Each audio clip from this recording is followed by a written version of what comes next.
football looked like it was shot out of a cannon. Change in lanes for a Cougar touchdown. You're in for a barn burner of the second half. Shamar gonna walk it into the end zone. Yeah. Look at that move. Whoa. Yeah, that was a fantastic play. Looking for the home run ball. Looking to go deep. They connect for the touchdown. Strap in your seatbelts, ladies and gentlemen. Hang on.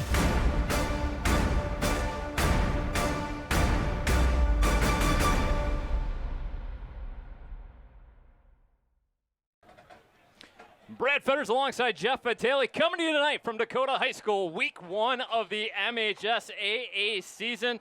Our Dakota Cougars taking on the Dearborn Fordson Tractors. Jeff, I have one question for you, man. Are you ready for some football? You know, Brad, every November after Thanksgiving, I get this itch, and it seems to go away right around this time. Football is back. Let's go. We got Dearborn, Fordson, and Dakota week 1 here. Lots of great football around the state. The itch is gone. Let's go play some football. Dakota in their home blue jerseys. A little bit of an earlier start to tonight's ball game, a 6:30 kickoff. It is hot, folks. 85 degrees at kickoff. Some severe thunderstorms are north of us, making their way downstate. We hope the earlier kickoff is going to prevent us from encountering those storms here tonight. You know, Brad, one thing the fans at home won't know, that it's about 127 degrees in the booth right now. We look really good right now as we are just sweating horribly. Luckily, there's no camera to kind of get us tonight, so I think we're safe. But I'm sure we're going to look fantastic by game's end. I don't know about you, but I'm going to be about 22 pounds down after this game.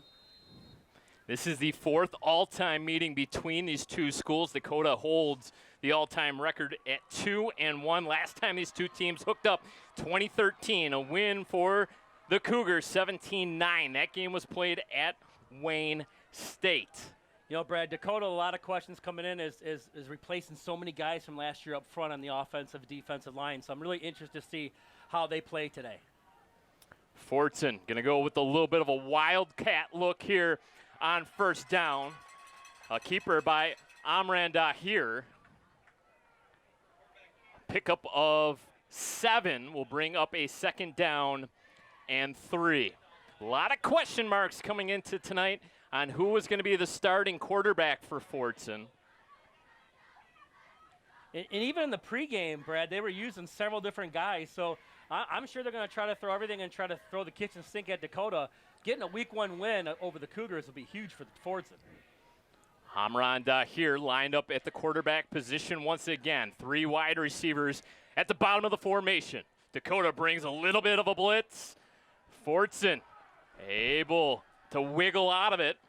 Khalil Bandar up across the 35 to the 36. Yeah. And we got a Fordson player down. Bondar, more like a tractor right there, running guys over. The big fella keeping his feet moving, running hard. Big load to bring down.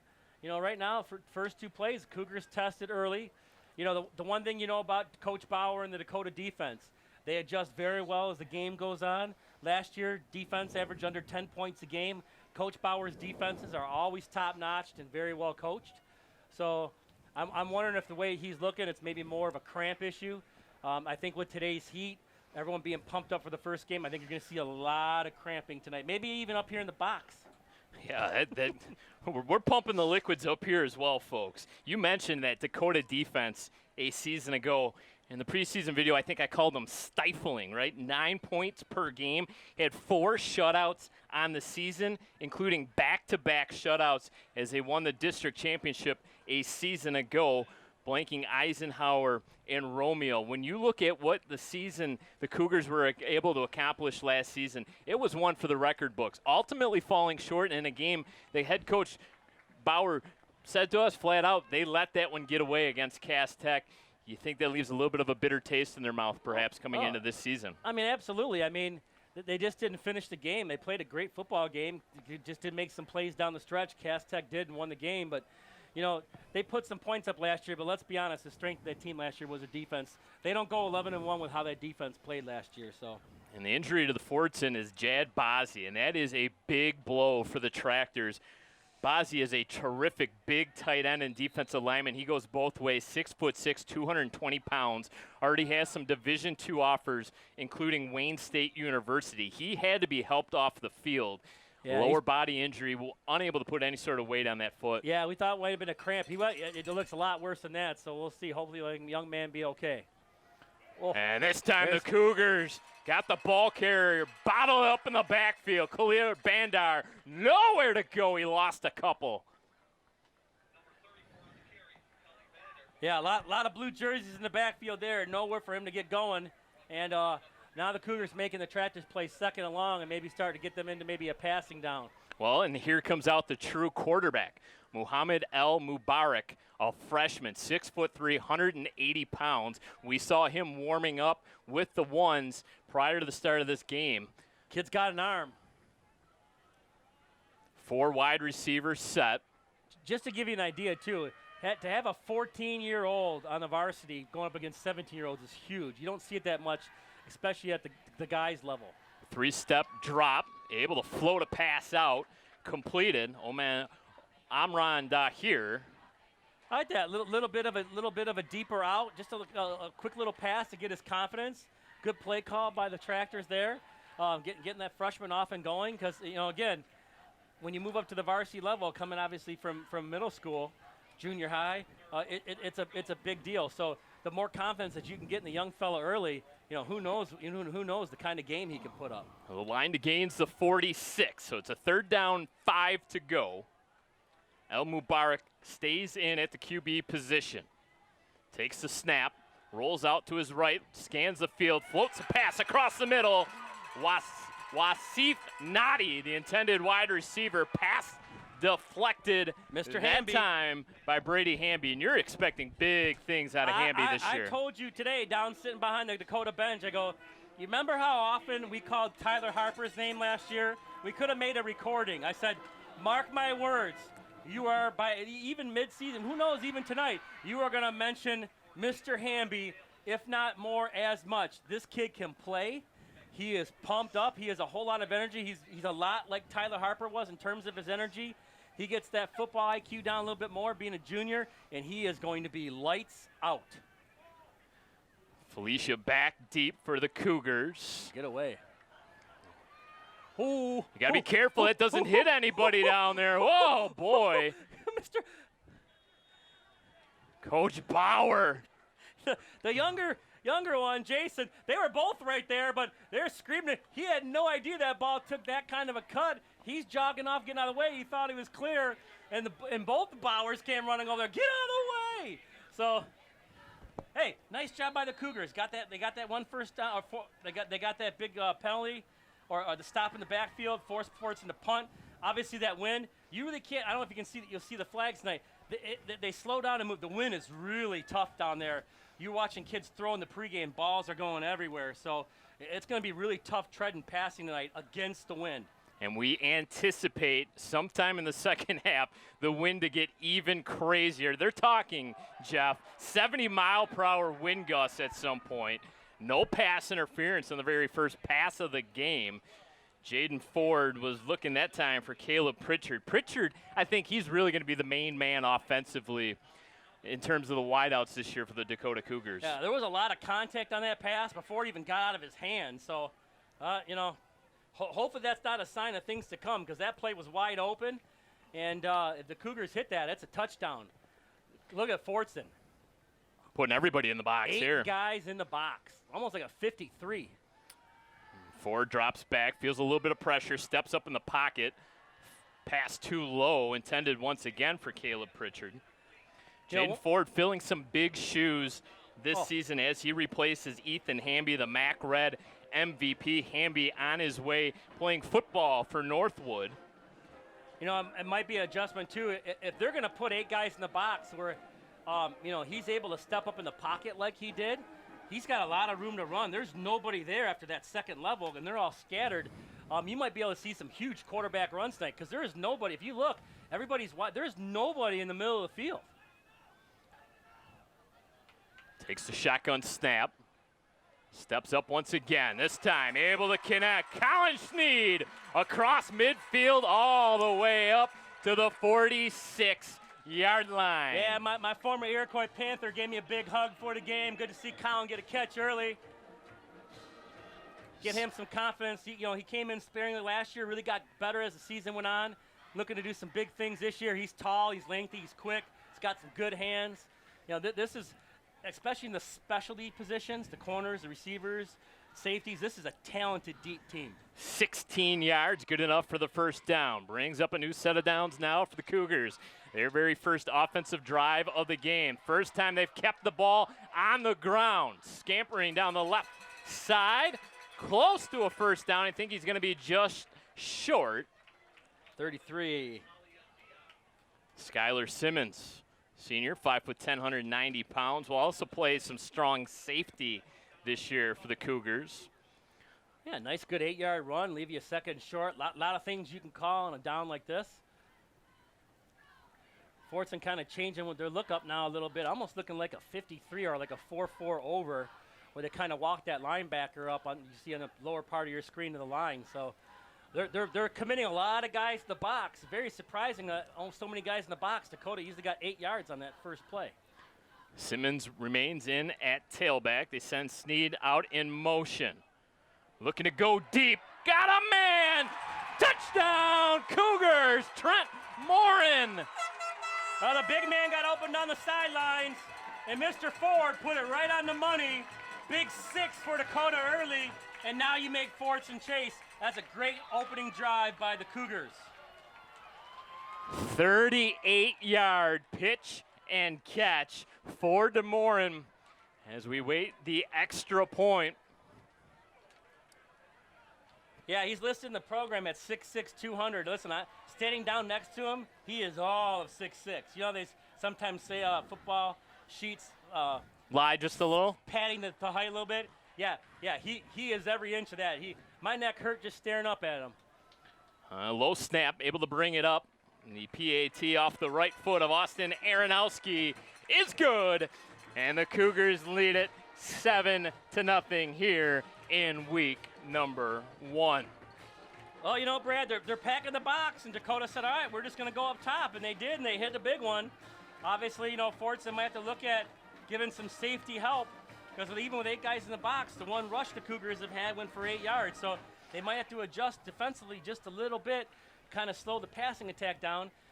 Both, Fordson with a young quarterback, Dakota with a fresh quarterback replacing Hamby. You let him get going, you never know what can happen. So only took the Cougars 5 plays. The big play was that third down conversion to move the chains, and then the 38-yard strike by Trent Morin. Yep. From Jaden Ford. Jaden Ford put it right on the money. I think it's officially safe to say the nerves are out the window. But definitely when you have a first drive like that, it definitely calms you down now, and you start to kind of settle in a little bit. And if Dakota can keep Fordson off the board for a while, you're going to get them into panic mode. So, continue to play your game and make adjustments in game like they do very well. Wasif Nadi across the 20, up near the 23-yard line. Jacob Bay just got the first hit, and he laid a pop. There's some hitting going on down there on both sides of the football. This is a physical football game. There are going to be some sore young men tomorrow.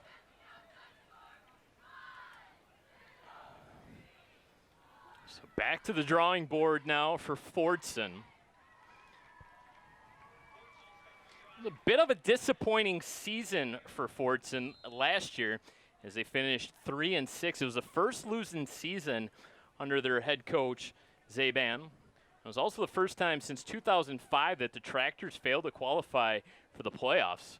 They made it the previous 16 seasons. So this is a Fordson program that is accustomed to winning, and they're accustomed to playing big games. And they'll take on just about anyone, and that's why you see them facing off against Dakota here in week 1. Bouncing it to the outside. A little bit of room to run Bandar, yeah, that's the workhorse. for Bandar. Different look, though.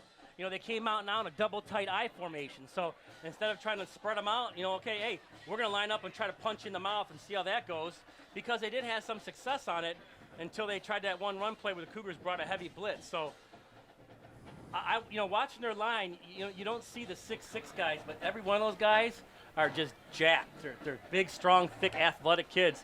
They are a big offensive line who is very athletic. Again, another double tight formation. Receiver on the other side. And it does appear that Jad Bazzi is back in, playing the tight end position. He's at the very top of that offensive line, providing a little bit of a block there. Where's number 11? And ripped down to the field turf. Damari Malone's probably going to get a penalty here. Unnecessary roughness, perhaps. Well, and he tackled him forward, too, which helped him gain an extra yard. But now he's going to get 15 more. And you cannot Boy. pick up a ball carrier. Yeah, it's not the WWE, Brad. But if you coach Bauer, though, aren't you saying, hey, yeah, but what about the hold on the slant play? Just remember that. Put that in the back memory banks. Now let's even it out just a little bit, right? I mean, there was no hesitation on that flag. I think the flag was in the air before the ball carrier hit the ground. So they picked up 7 on the carry, and then we'll get the additional 15 yards. It'll put the football all the way up to the 47. Boy, you know what can you do to help yourselves is answer another team's scoring drive. So, you know, this could be not only just a big drive in terms of momentum of the game, but just a confidence builder for the Tractors, keeping this game tight. Mohamed El Mubarak remains in the game under center this time. That I formation. We'll give it to the deep tailback. Wasif Nadi. Not a whole lot of trickery, Brad. This is just big boy football. Put your big boy pants on. We're going to run right at you, and you got to stop it, and that's what it is. And when you look at this Fordson team, Jeff, you look at that helmet, and it looks fairly plain, right? Just yellow with 2 blue stripes. And it's a little bit of an interesting tradition of the Fordson helmet. The varsity gets 2 stripes on the top of their helmet. JV gets 1 stripe, and the freshman team doesn't get a stripe. They just wear plain yellow helmets. And also the tradition states that the stripe should be made of electrical tape. Now, I don't know if that's the case. I didn't get quite a close-up view of their helmets prior to the start of tonight's contest, so I can't be certain that it's electrical tape. I highly doubt it, but Or some high quality, maybe. Still a good little tradition. Yeah, that's a cool tradition. It's very cool. You love hearing those little nuances of high school football. Every school's kind of got their little thing, and you know, it's really nice to kind of experience those things. Every town, they got their own little flavor, and so the penalty will back them up to the 44. Staying with that double tight. You know they got to have some kind of pull play action out of this. Nadi, nowhere, goes right into the teeth of that defensive line. Yeah, the Cougar interior is doing a nice job with not giving a whole lot of area to run. And, you know, the backs can't get going. You know, even when the big fella is in Bandar, you know, except for that first run, once the Cougars have done a good job of not letting those backs get going, a lot of penetration there, not letting them get going here, and obvious passing down here on 3rd and 11, Brad. Big situation in this football game for Fordson.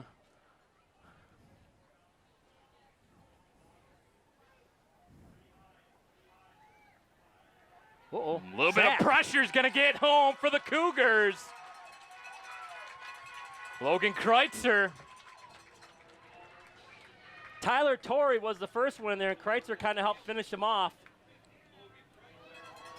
But, yeah, nice penetration there. They basically rolled right into that little stunt there, and Cougar defense off to a great start. Picking up where they left off last Cougar season. defense. Yes, sir. And that's kind of what Coach Bauer mentioned to us in the preseason, that he really thought the lines were going to be the strength of this year's team. Not only the defensive line, but also the offensive line, as they nearly get the punt block. Everybody gets out of the way this time. Everybody just heading towards the sidelines. The one who was really close the last time, he went in a fall. He dove to the sidelines, Brad. He was out of the way. Yeah, fool me once, right? You know, one thing in the preseason show that really stuck out to me, and Coach Bauer mentioned it, was, you know, going to be the maturity of the juniors. This junior class hasn't lost a football game in high school, okay? And most of them haven't lost a football game since 7th grade. That's incredible. And there's a lot of skill down there. There's a lot of talent, and they can help fill in those areas where the seniors need some help. But there is a lot of good senior leadership in this team. The one thing that Coach Bauer has built here and all the coaching staff is those seniors that take over know how to lead because they got examples from the guys before them. And it's all about doing what those guys came before you did. Colin Sneed takes it on the sweep, picks up a couple, and congratulations to the Dakota JV team as they won once again last night, 21-0 over this Dearborn Fordson squad. So the JV team just keeps racking up victories, don't Freshman team won 19-14, and even on Wednesday night, the soccer team pulled out a 3-0 win over Lance Cruz North. So far, the stadium has yet to see a loss. I hope I just didn't pull a jinx card there, but well, I'll cross my fingers up here in the booth. You know, if somehow this game doesn't go Dakota's way, I'm sprinting out of here. Might even just jump over the back. I may need a police escort. Ford keeps it himself, looks for a running lane, cuts it back up across the 50. A little bit of an extra of a shove there by Fordson. And finally knocked down at the tractor 49. I like the decision to keep that up the middle. He probably would have gotten 2 less yards if he would have tried to bounce that outside. Now you've got a 3rd and 4, very manageable, as opposed to a 3rd and 6, which is a little tougher statistically to get. You got no safety help deep. You run any kind of crisscross or something. Ford looking to pass for it. Got a man, complete. Good enough for a first down. Michael Felicia. A little guy, 5'9", 161, hauls it in. Sure hands, and the old coach even got a hug from him on this morning, too. So I was joking with a lot of them this morning. You see their banners up back. Man, if you get a chance to look at the banners here behind the stadium, these kids look like they had a makeup artist or something, man, like supermodels. Thank God they didn't do banners when I played. We weren't that pretty. Either that or a really good photographer. Photoshop. 2 wide receiver to Ford's right. He's going to keep it this time. And we get a flag come in. It looks like a little bit of an inadvertent face mask. Yeah, there's some late pushing going on here. The referees are definitely going to have to maybe a face mask. It kind of came in. It was Josh Williams that supplied the initial pressure. Williams, a player to pay attention to defensively here for Fordson, has a Wayne State offer. He's got a Grand Valley State offer as well as a Ferris State offer. So Josh Williams, number 50, player to pay attention to tonight for Fordson. That 15-yard face mask is going to put Dakota down to the 30. That's going to be huge. If that is where they threw it at the 45. Yep. Also, fresh off a touchdown here, if the Cougars can get up a couple scores, now you definitely put the Tractors in a bit of a bind. Especially with a freshman quarterback making obviously his first varsity start of the season. Digging yourself out of a 2-score hole is huge. Oh, for sure. You know, and again, as these guys continue to march it down the field, this offense, again, which is young, except for a couple returning starters, just getting more confidence and more confidence. And we got a whistle and delay a game. Back judge. Delay a game will be the call. You're going to get that sometimes with a fresh signal caller. Well, especially week 1. Hopefully by week 2 you have those things cleaned up.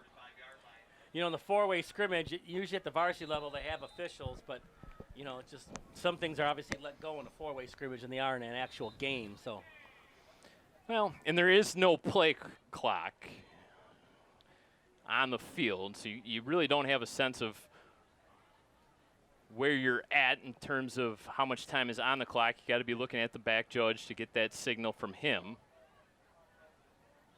And a little bit of movement up front along the offensive line. And now some extracurriculars as well. False start. It's getting chippy down there. Oh, boy. Bryce Ward, one of the captains for Dakota, got up and had some choice words for the Fordson player. I'll tell you something about Bryce. Bryce won't back down, so you got to be careful. You got to be smart, but Dakota now, after moving down to the 30 on a penalty, has moved themselves back to a 1st and 20. Oh, 109 left to go in the first quarter of play. Brett, with no safety help, the deep ball is going to be there literally all day. If you can get by their corners, I mean, it's touchdown city. Ford scrambles out. Another flag is thrown. And now Ford gets upended at the 35. And holding will be the call. So this drive is officially stalled out for Dakota as they are moving backwards in a big way. You're pretty much going to be on the 46-yard line on your side of the field.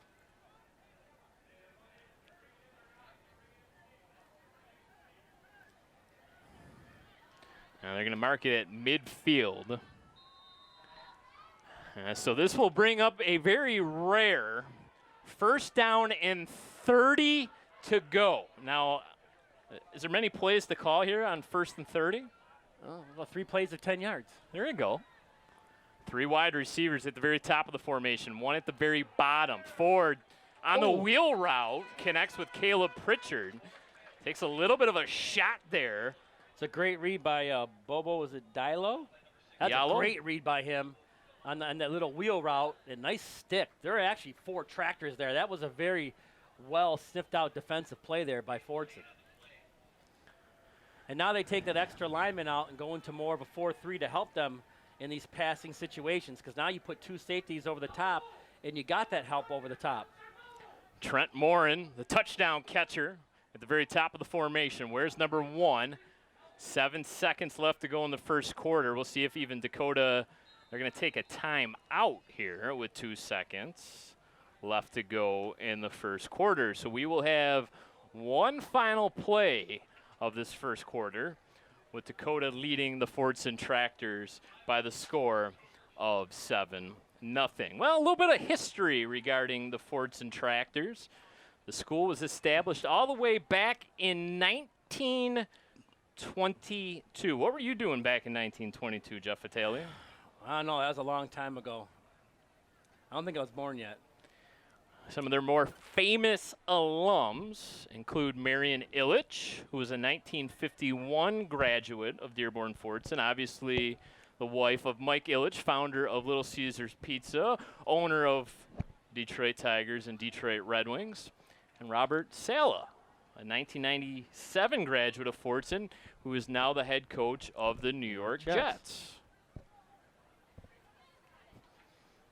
Yeah, 1920. That would put me at 101 years old, Brad.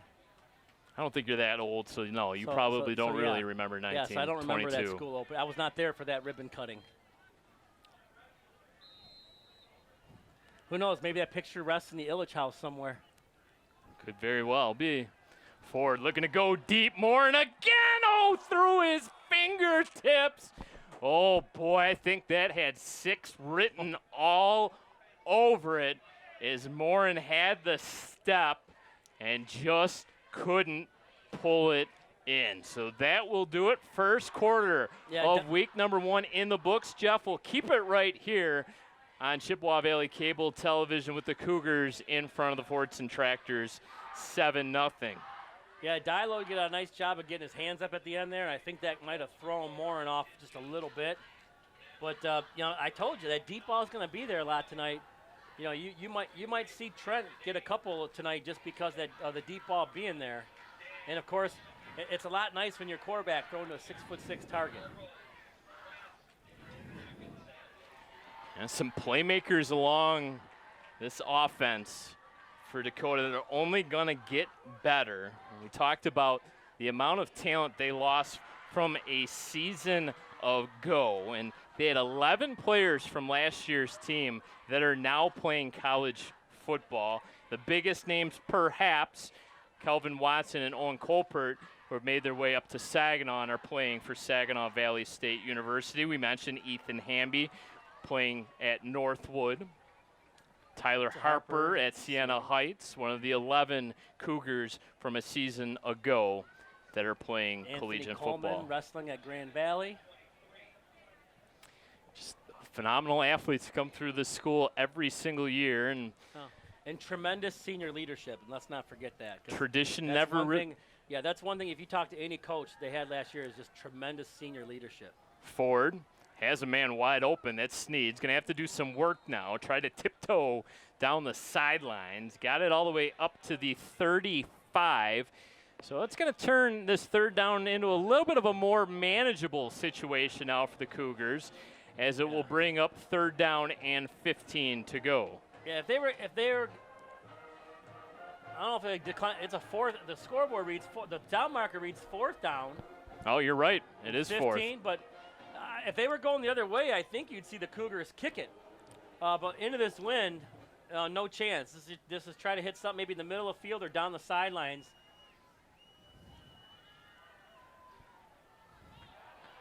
And it's Morin again on fourth down. This time from 35 yards out. When you got a 6'6" wide receiver, you do exactly what Jaden Ford did. You throw it up high, you let the big man go get it. He put it right on the money, and Trent Morin delivered. Touchdown, Cougars. On 4th and 15. That is a backbreaker. Jeremy Bauer to hold.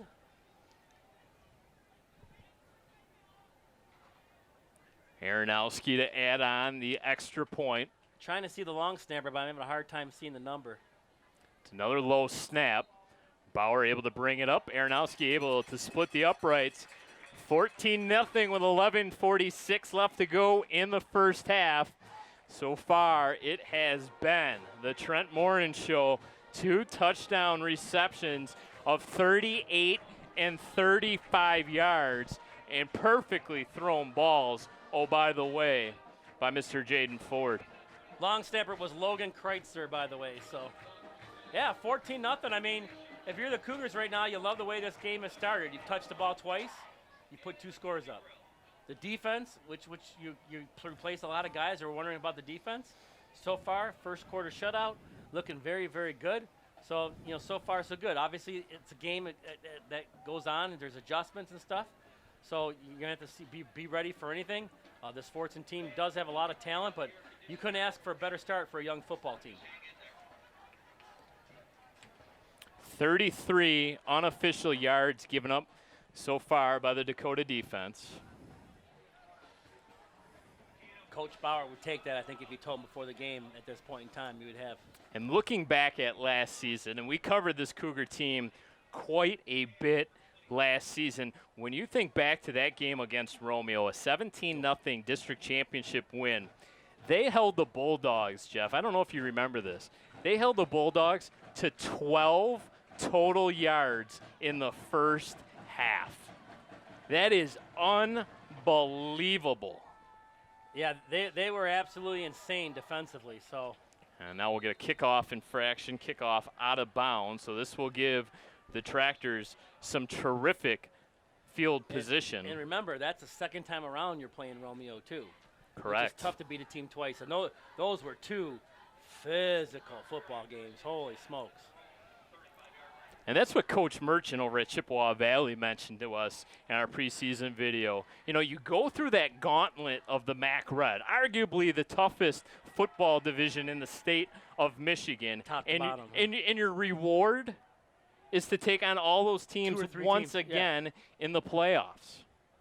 So Fordson's actually going to elect to back up the Cougars here and force them to re-kick this. Trying to give them some field position, which is a good idea. Because remember, you're kicking into the wind, Brad. So you should be able to catch us at a fairly good spot. And if you get a good return, or who even knows, a little bit of luck, you break one.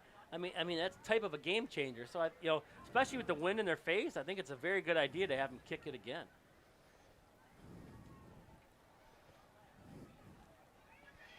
So glad you decided to tune us in tonight here on Chippewa Valley Cable Television. have broadcasts all season long right here. So make sure, if you're watching on YouTube, to click the subscribe button, as there's a short little kick fielded by one of the up men, Adam Nofel. And they will put the ball in play at the 40-yard line. Yeah, nice catch there by Nofel. Those Pooch kids are tough because you're looking up and you hear the footsteps and you have no idea where anyone is. And you know it's short. You know they're going to get there in a hurry, but boy, oh boy, oh boy. We will have every Dakota home game as well as every Chippewa Valley home game this season here on Chippewa Valley Cable Television. Chip Valley doesn't have many home games. In fact, they only have 3 this year. A little bit of a scheduling kind of discrepancy, huh? Yeah, what throws that off is the Lance Cruz game that got moved last year. Right. Lance Cruz losing power, couldn't host a home game. Right. So they gave it up to Chippewa Valley. So Chippewa Valley had to give it right back to Lance Cruz this year. Yeah, I mean that's a tough break because you're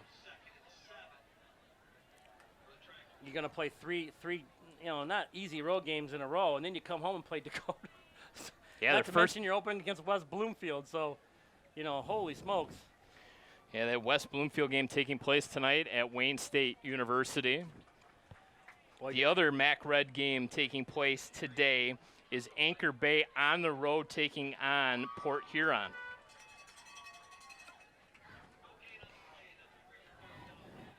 The other MAC Red games will take place tomorrow.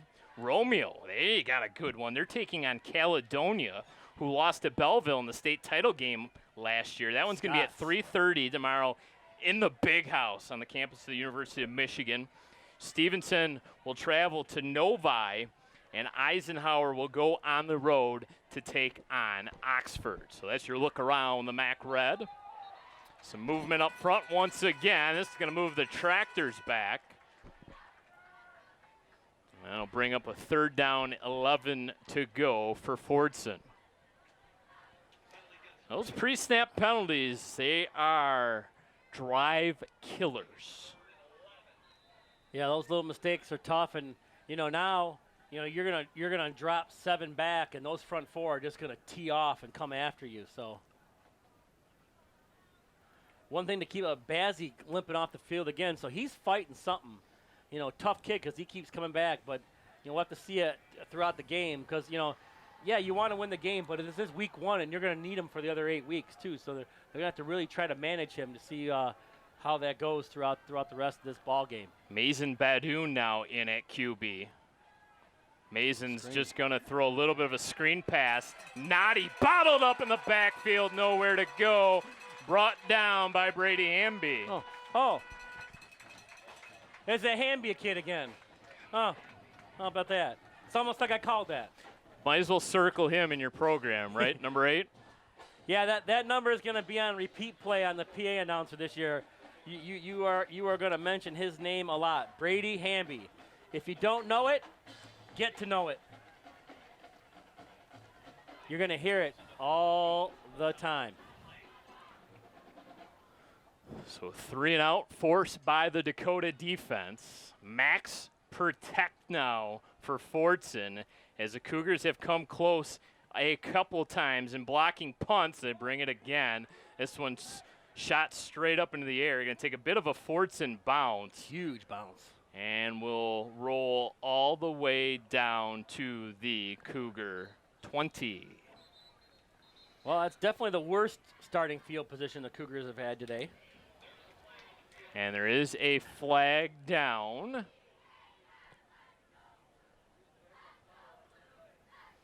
And we'll wait for the official to make the signal. Appears the indication that it's against Dakota.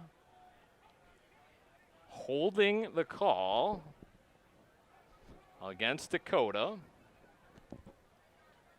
And I'm sure one of the things Coach Bauer will discuss in film, we don't know if they watch it on Saturday or Sunday, but obviously getting ready for next week, is they're going to have to clean up some of these penalties. That's going to be, those can definitely hurt you in a tight game. But, I mean, we're 8:53 to go in the second quarter, and the Cougars so far, young team, a lot of question marks coming in. You got to say it have passing with flying colors right now. Obviously, there's still a lot of game to go. There'll be a lot of adjustments made at halftime, but so far they have looked every bit the part. Now, again, a little bit of good news, Jeff. According to the weather app, the real nasty stuff's not supposed to get to us until around 10 o'clock. So we should, fingers crossed, be able to get this football game in. Credit to both athletic departments in the MHSA. I know a lot of coordination takes place with officials. Moving this game up to 6:30, I think that was a brilliant call. Yeah. I got excited because I'm actually going to be able to get home once before my bedtime. Ford, a little swing pass out to Caleb Pritchard. Hey, you go to bed that early, huh? I'm old, man. Not a night owl? Not a young buck like yourself. Up to the 15, so pick up a 5. Nice play. You're at your own 10. Try to get something quick. They got 5 yards. Give them a little space. Young quarterback, young offense. It was good, great play calling first down just to get them out of the way a little bit. 8:20 left to go in the second quarter. Dakota up 14-0. Fordson showing all kinds of pressure. Ford scampers out of trouble, turns it upfield across the 25, up to the 30. Good, solid run on the QB keeper for 15 yards.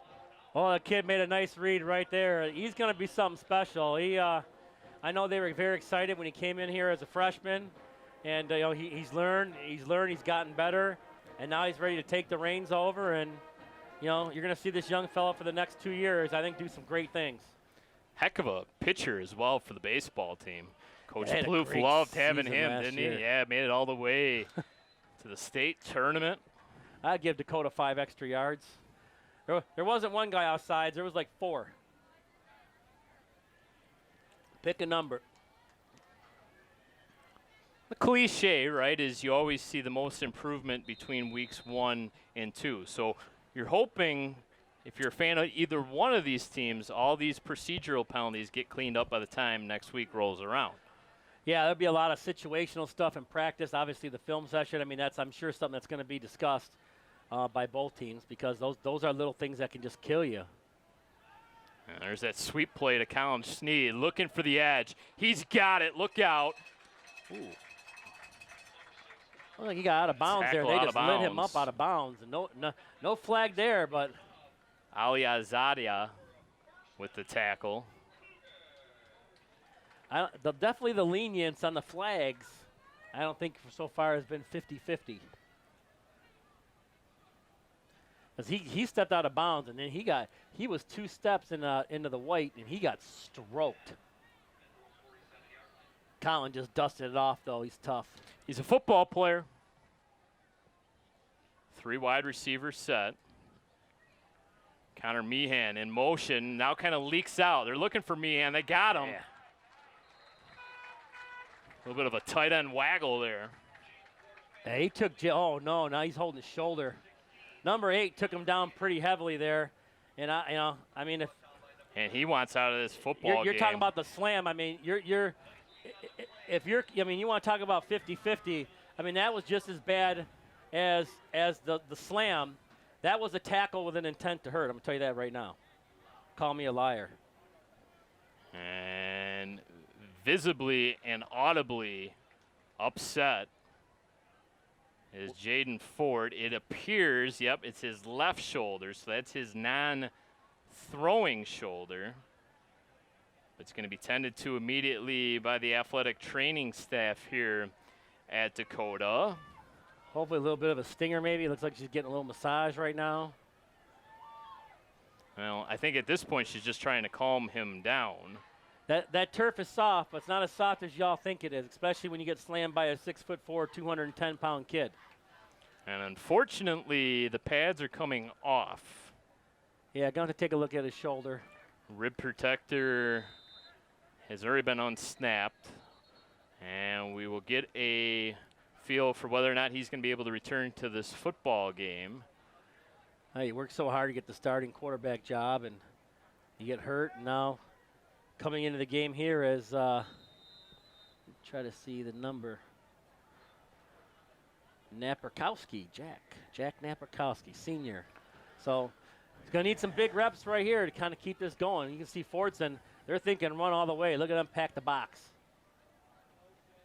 Naperkowski takes the shotgun, turns, hands off. Skylar Simmons straight ahead, good enough for the first down.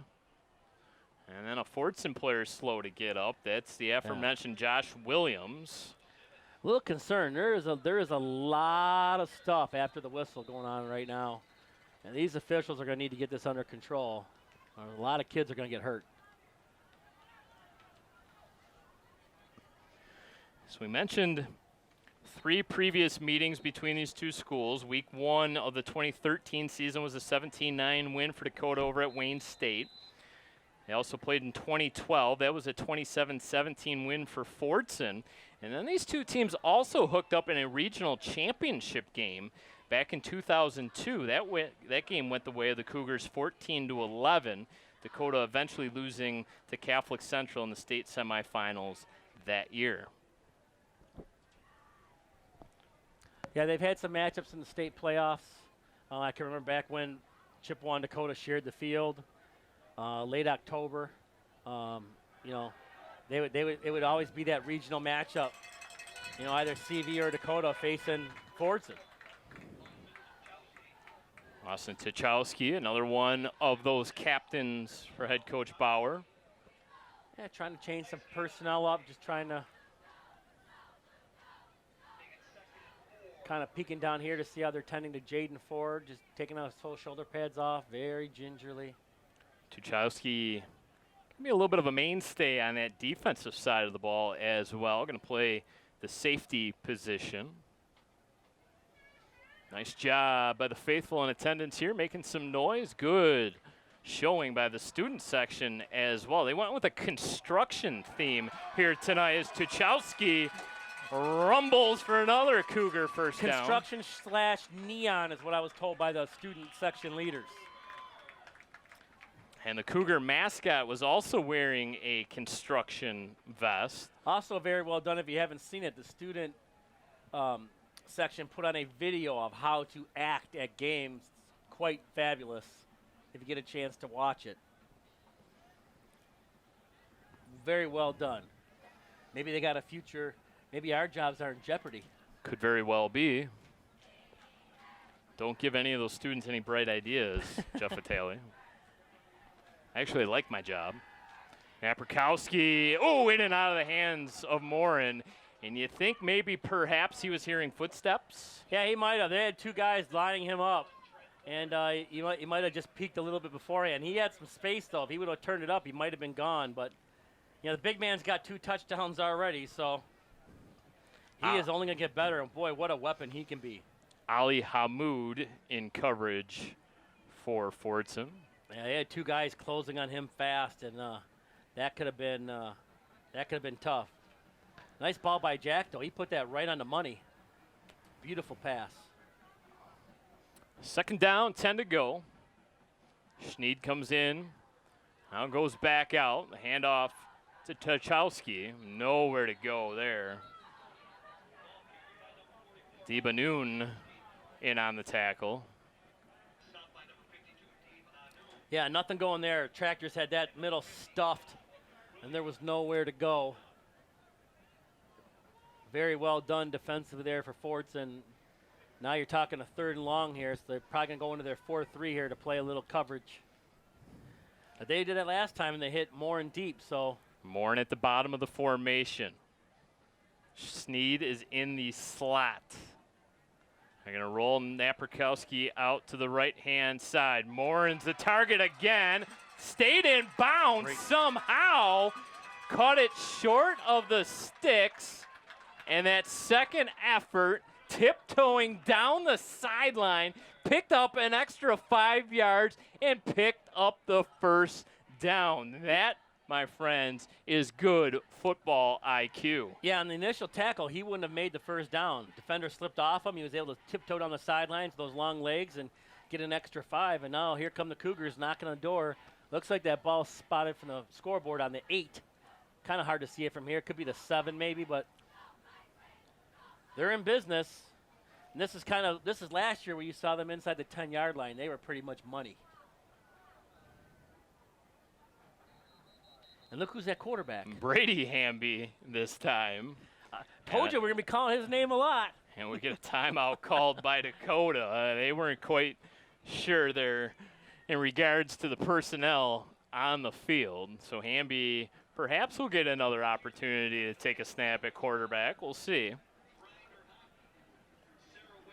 Well, what you got here inside the goal line is obviously some read option where you got an athletic middle linebacker who can pull and run along with a linebacker. So you put some bigger athletes back there and you make that read option play even more dangerous. 3:50 left to go in the first half. Cougars out in front 14-0 over the Fordson Tractors. And Dakota has been very good in season openers. They're 7-3 in their last 10, including that 21-7 win over Brother Rice in the season opener a season ago. And I think that win over Brother Rice really kind of set the tone for what was a incredible season.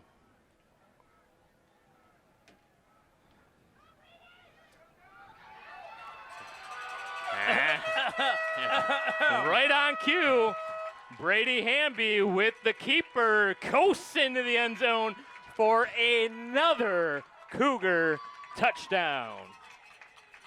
There was a line from a great 80s movie called White Men Can't Jump. And the line was from Wesley Snipes. And I will clean the line up. Please do. Hard work being this good. Brady Hamby. That's what, sixth time we said his name tonight? I thought it was in reference to you and the fact that you said to pay attention to Brady Hamby this Exactly. season. I mean, that's so obviously you did your genius. homework. God, genius.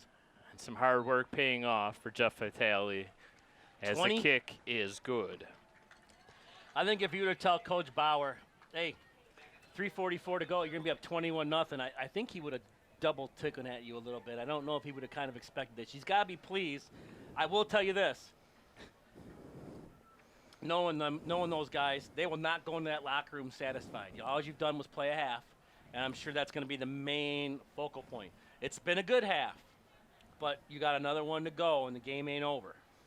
Well, and all of a sudden, as we see an ice pack now applied to the left shoulder of Jaden Ford, one would anticipate that his night is over. I'm sure after the game he's probably going to go get some x-rays and get it checked out. Obviously keeping him out now, 21-0. You're not going to put him back in. You've shown some neat wrinkles where you can run those two quarterbacks and be successful. The defense is playing outstanding, and just stay with it. They got to catch you now. Yeah, the onus clearly on Fordson now. We sure. mentioned climbing out of a deep hole. All of a sudden, that hole has become a bit of a mountain now for Fordson to climb out of. 3 touchdown lead. You're in a hole right now, and they really need to put some kind of a drive together here. A little bit of a bobble. Nolful able to recover, able to squeeze through, and now some flags fly once again. Maybe a face mask. His head kind of jolted a little bit. I don't know if they're going to, you just said the near side ref, face mask. Quite a few penalties on the Cougars in this first half. So obviously that's the one thing taken away from this that obviously they're going to have to clean up right now is cleaning up these penalties because it's been significant. Everyone in sports is in search of the elusive perfect game, making every shot, completing every pass, striking everyone out, getting each call right. That's right. Game officials enjoy the competition and seek perfection just like the players do. If you still have that competitive streak and want to help kids by giving back, maybe become a high school official. To register, log on to MHSAA.com. A message from the Michigan High School Athletic Association promoting the value and values of educational athletics. One thing it hasn't done, Brad, is cool off in this press box. No, Lord. sir. I might have to start taking some clothes off here in a minute. Please don't. Do not point a camera to the press box. You've been warned. 4-man front for the Cougars here. QB roulette continues for Fordson. Oh, dangerous pass!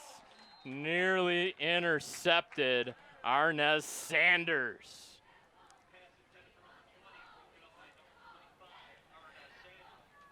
Arnez's nickname is Smooth, but he was Showtime last year in the JV. Electric punt returner, great athlete, heck of a basketball player. He made a nice play on that one as they were both going for that ball, him and Jalen Whitaker.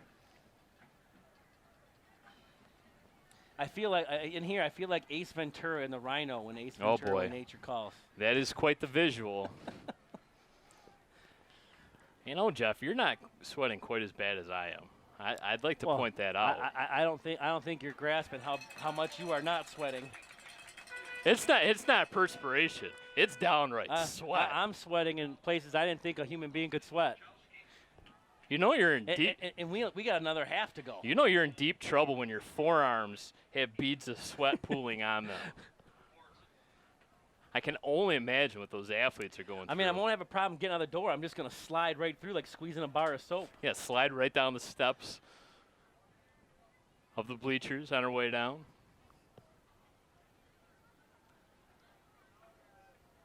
Clock continues to run. 2:45 now left to go in the first half. Fordson sticking with their freshman El Mubarak here. That's great. And where's the flag? That should be intentional. He's in grounding. the tackle box. How's that not a? Oh, there it is. Go. Yeah, I mean, that's not even. There was an receiver within 42 yards of the ball. It was 30 yards behind the line of scrimmage, and he was 6 yards from being outside the tackle box. A lot of red flags on that play. So inexperience of the freshman. You lose the down and the distance. Oh, so it's essentially like a sack. Oh, a huge sack because they were on the 24, and that flag is at the 9. That's a 15-yard loss. So this really hurts now your special teams, as your punter is essentially going to be punting out of the end zone. Good news is the wind's at their back. The bad news is you really haven't gotten off a good punt this evening. No. And I think they've picked up – have they picked up one first down today or no first? One first down. One first down. Yeah. First drive of the game, they had a first down. It's been a rough first half offensively for the Tractors.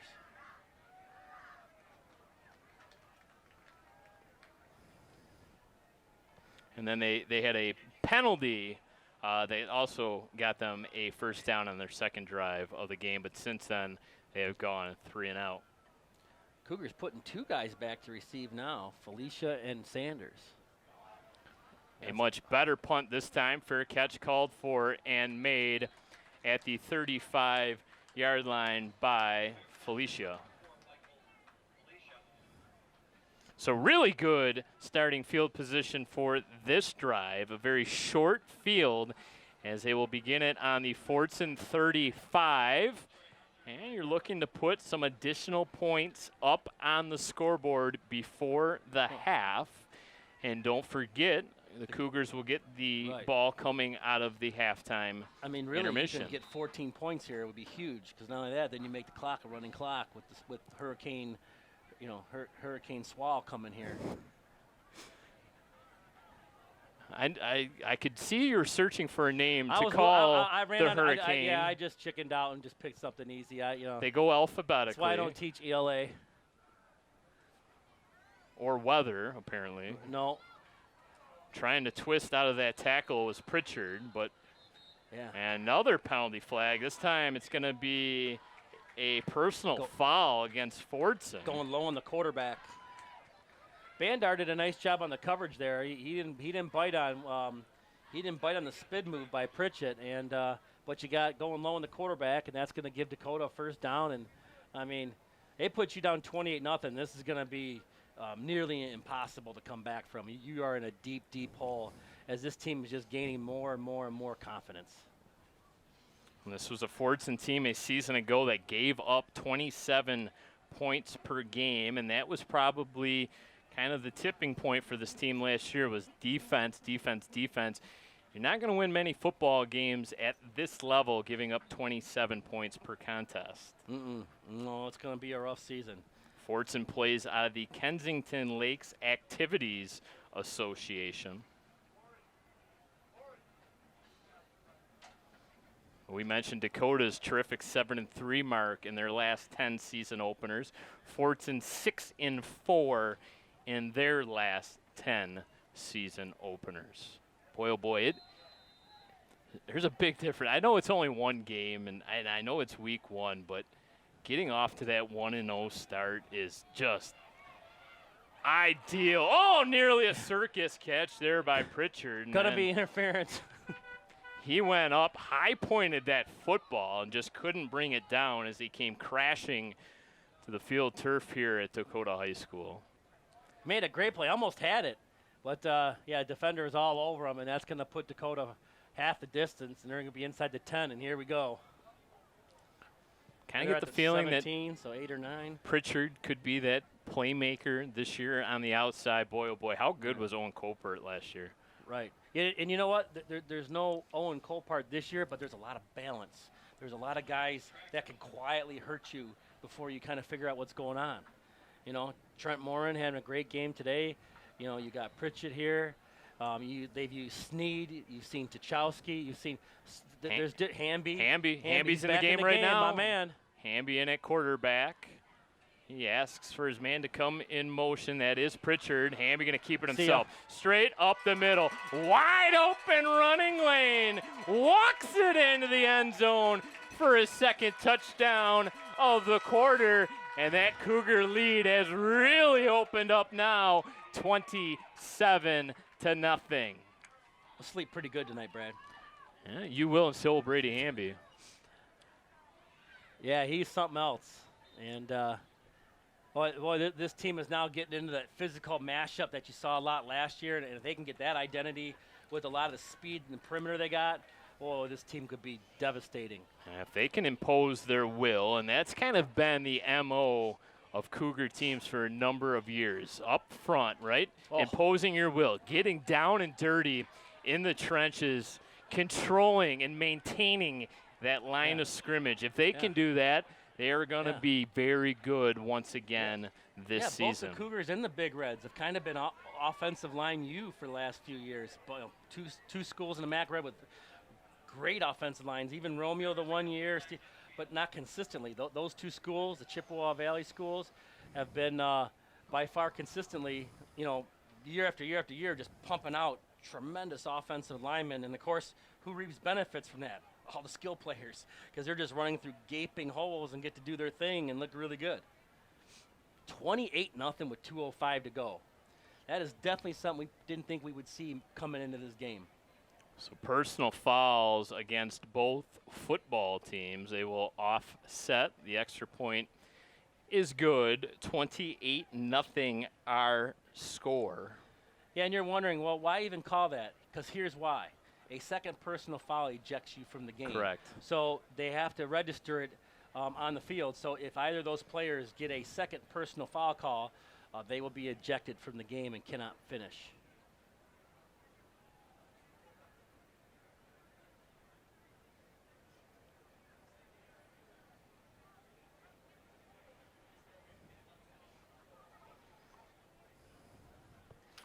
.205 left to go now in the second quarter.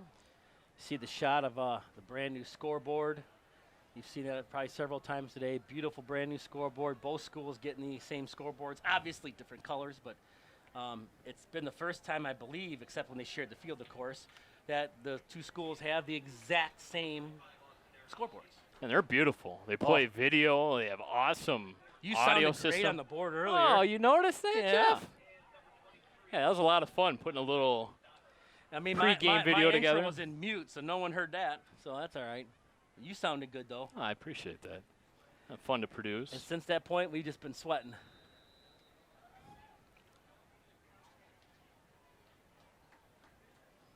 I can tell you, north of here, up 75, they are getting hail.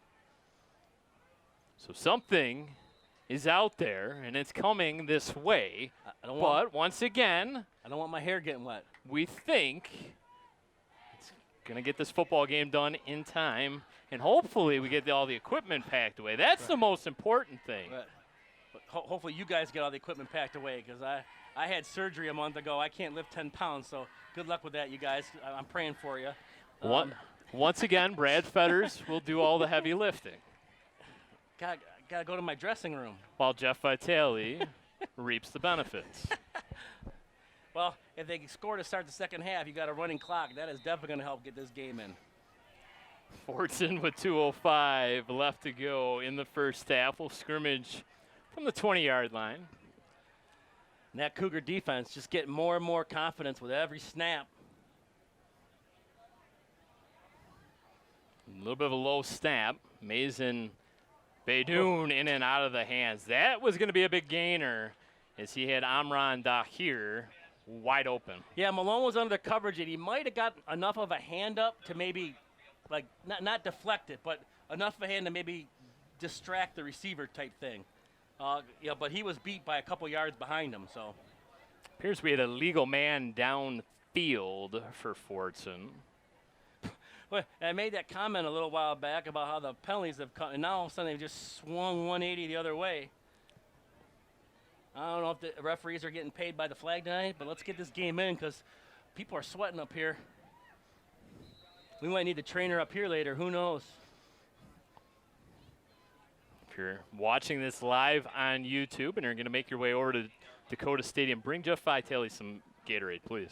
Ice, air conditioner. Yeah, that's what we need. We need a fan up here. Should have thought of that. Ice bucket challenge. Can you believe that was 9 years ago already? I remember doing the ice bucket challenge. That was cold. And the only reason why I know that is because it popped up on the Facebook memories this past week. I think if we tried to do it today, the ice would melt before it even hit our body. It is a scorcher. We haven't had many 90-degree days. We didn't quite make it there today, but with the humidity, they said the heat index close to 100 degrees today. Oh, it's been a very cool summer. I mean, you can count the number of 90-plus degree days probably in one hand. Two, that's it. We averaged 13 per summer, just had 2 this year after having 15 last year.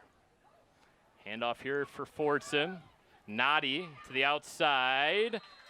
Got out of bounds. No, he didn't. No, wait. He did not get out of bounds. The official on this near side said wind the clock. I think Fordson's upset with that call. Well, unless the knee came down right before he ended up hitting out of bounds. He was right there, Brad. I mean, he's literally right there. Fordson does have all 3 of their timeouts, and they're not electing to take one here. Second down, 8 to go. I think what you don't want to have happen is you got to end up getting a 4th down and have to give Dakota great field position again, and all of a sudden you're in real trouble. Oh, he's got some opening. Beydoun cuts this one back upfield, going to pick up the first down.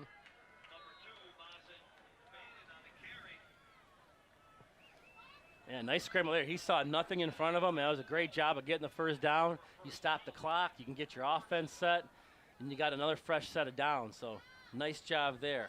Well, official quickly wound the clock. The marks weren't even set. Yeah, and the clock was winding. They don't want to get wet either. They're probably sweating. Little out route. Catch made by Dahir. Damari Malone with the tackle.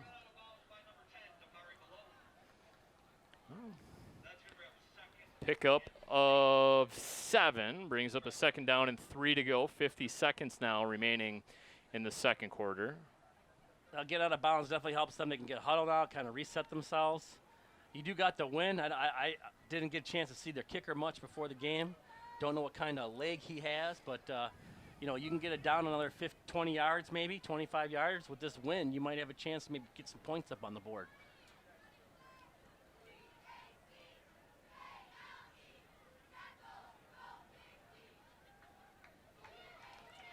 Handoff. Noddy into Cougar territory. Yeah, nice draw call right there. And Fordson's starting to get some rhythm now offensively. He's going to call a timeout. And we got a quarterback tractor cramping. Yep, quarterback Beydoun. I'm surprised, we haven't had more kids cramp with as humid as it is out there. In every year in your game one, you see it a ton, but your adrenaline's going, your fluids are just pumping, and I'm surprised. We got a whole nother half to go, so who knows? But with as hot as it is, but these kids really got to stay hydrated because cramping could be really, really easy. And the trick is to hydrate the day before. Right. Or you go get the mustard, as we learned from the mustard and pickle juice. Yes. Pickle juice. Yes. Could you? I don't know if I could do. That's pickle tough. juice. I could I could squirt probably. some mustard. Yeah, I could probably for sure. get the mustard down. Pickle juice would be tough. I mean, I love pickles, but I don't know if I could chug like 8 ounces of pickle juice. That would. I'll stick Of to course, water. I'm not 16, 17 anymore either, so I could probably do it back then easily and not even think twice about it. Now, no thanks. So Fordson with the new series of downs. 1st and 10 to go. They'll scrimmage now for the first time from the Cougar 43. Looking to go deep, a little double pump. Throwing it into traffic, able to complete the pass. Ali Hamoud making the catch. Yeah, Al Mubarak, the freshman back end, firing a dart all the way down to the 32-yard line. And Fordson still got two timeouts to go. Shows 3 on the board. Shows 3. They just used 1, so they got 2 to go. Because they did point to Fordson, but I mean they're in good shape. They can maybe even walk out of here with 7, and kind of go into the half with saving some face and trying to maybe kind of put something together in the second half.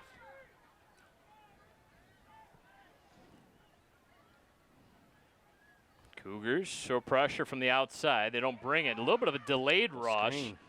A good play call by Fordson on that screen pass. And a touchdown saving tackle made.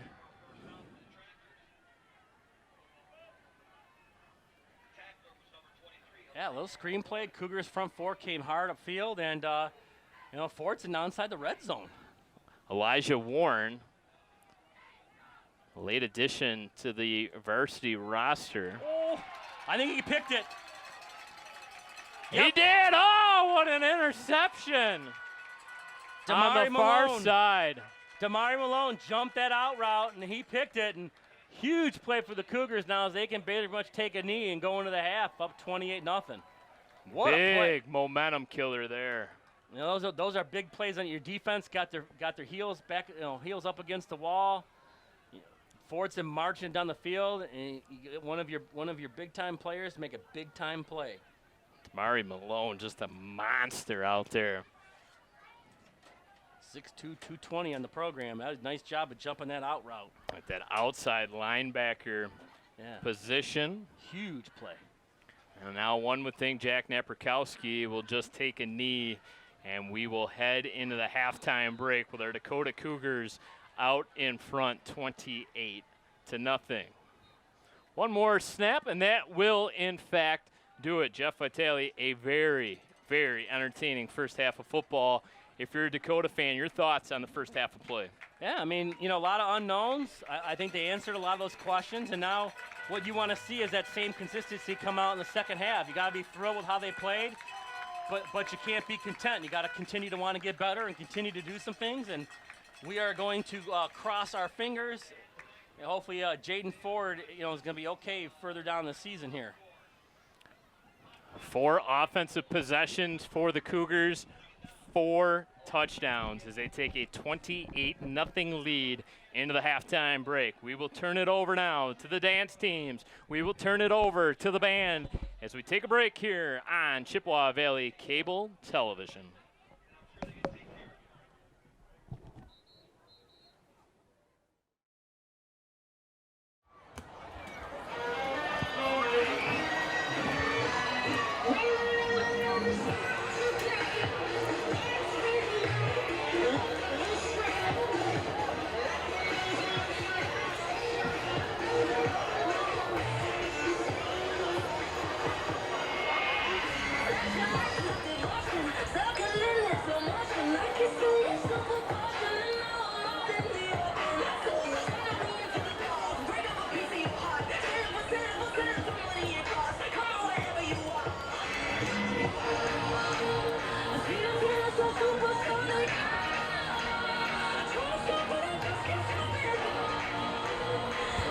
From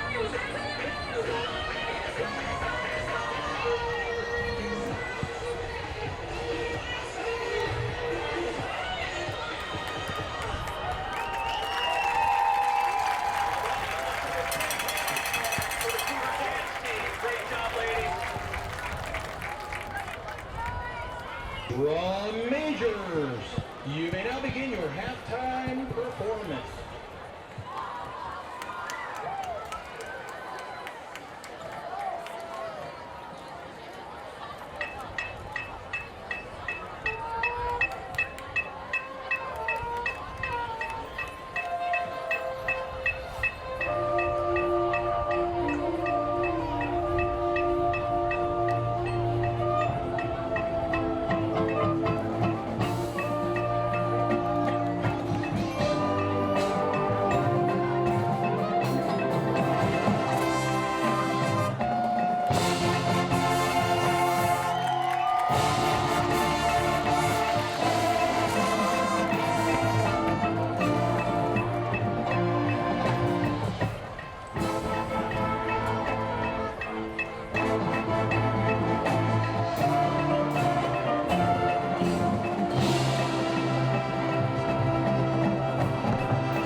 Welcome back to Dakota High School, home of the Cougars. Nearly set to go second half of play, week 1 of the MHSAA football season.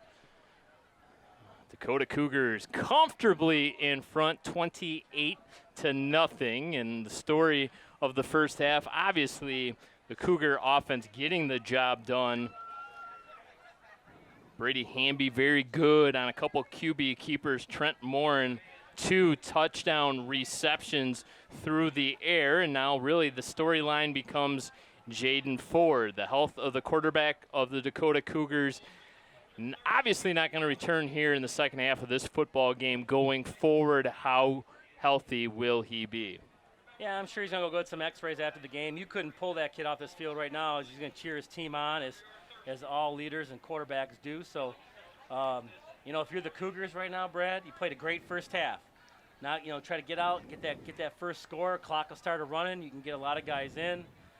Just continue the intensity. That's what you want to do. Is you want to still see, you don't want to take a step back and say, hey, stick your chest out like, look how great we played. Now we'll just coast from here, because the schedule does not get easier. The Dakota defense has forced 4 punts and have also come away with an interception. You mentioned the schedule. Next week, Dakota will go on the road to take on the Utica Chieftains in a crossover matchup.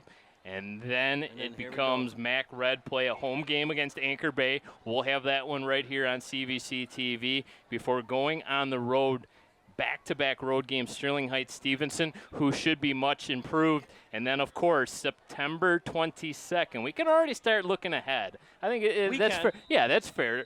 September 22nd at Chippewa Valley for the big rivalry game, the Superintendent's Trophy at stake in that one. Touchback to start. Dakota will put the football in play here to start the third quarter. That was Hassan Clays. He hammered that. I mean, Michael Felicia put a hand on it about 8-9 yards deep in the end zone. He destroyed that kickoff. A little bit of wind, but that's still a long kick. I congratulate Coach Plouffe on a well-called first half. I mean, all phases. Special teams were solid, except for almost the poison. That's about the only. The penalties are probably the only really mistake they made in the first half. Credit the Cougars. They aren't one-dimensional. They're keeping it on the ground, but they're also not afraid to air it out. This time they do keep it on the ground. Colin Sneed on the jet sweep picks up minimal yardage. We'll call it 4, so it'll bring up second down and 6. They just had that little play in there to kind of stretch that defense out, and every now and then it's the fake jet and you go right up the middle. So, you know, just keep that play basically just helps try to keep the defense honest, because, you know, you do see the safety now he moves up, and they still got 8 in the box, and they're not coming out of it. Jack Naprukowski, the senior signal caller, remains in the game. Looks over at the sideline, gets the play call. Big man at the top of the screen, nobody behind him for help. Connor Meehan, a man in motion, going to supply that extra block as Simmons tried to cut it to the outside, gets bottled up and dropped. But we will have a face mask penalty. Simmons got up immediately, and he made the motion like I got hauled down by the face mask. Now that's going to turn a 5-yard loss into a first down. You would have been at a 3rd and long. That's huge. That's just undisciplined football. And, you know, there's been a lot of extracurricular after the play. You know, we would see how halftime would clean it up, but, you know, boy, that face mask is tough, because you'd have had the Cougars at a 3rd and 10, and now you give them a first down to the 35-yard line and keep that team moving, keep them confident. And we already have a few players on this field today with personal fouls, so one more, they're gone. As we mentioned throughout the first half, weather could become an issue at some point in the second half. Taking a look at the radar on my phone, Jeff, we're going to get a little bit of a 1-2 punch. There's a storm front moving in from the north, but now there's something developing over Lake Michigan and making its way over from Grand Rapids. Coach over there is arguing about something. Maybe the spot of the ball where the penalty was.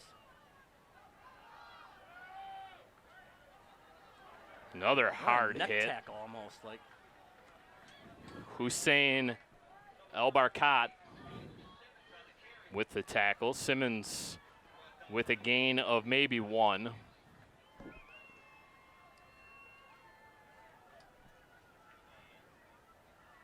Josh Williams, a key piece along that defensive line. He's going to line up right over top the football. Where's number 50 in white for the Tractors? 3 wide receiver set, 2 to the very bottom of the formation. Pritchard's going to go in motion. He's going to take the handoff. Bounces off the first tackler, bounces off the second before being upended.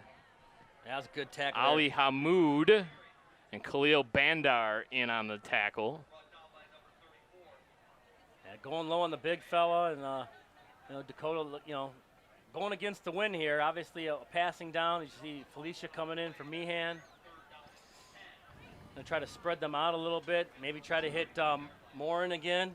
He's been kind of that go-to deep threat. And again, he's one-on-one coverage. There's nobody behind him. Morin at the very top of the formation. Napierkowski locked in on his man. And why not? Colin Sneed into Tractor territory. Finally dragged down from behind at the 38-yard line. Yeah, big 6'3" Colin Sneed goes up and gets it, and then does a nice job of staying on his feet. Works his way down the field, and here come the Cougars again. It's just, some of those penalties are just killing Fordson right now, and they're just giving Dakota a second life, and the Cougars are making them pay for it. Colin's going to get a breather right now. It's Felicia and Meehan check back in. Well, 1 came out, 2 came on, but it looks like there is 11 out there. Yeah. Count them up, Jeff. Count them up. You're 11. the math teacher. There's 11. Napierkowski has done a phenomenal job in relief at the quarterback position. Simmons this time nowhere to go. Initial penetration made by Deeb Anoon, the 6'2", 250-pound defensive lineman.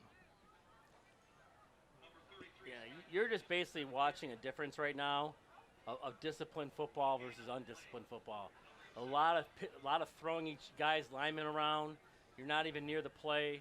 And Dakota's just kind of systematically doing their thing while the Tractors are, from the looks of it, trying to turn it into a street fight almost.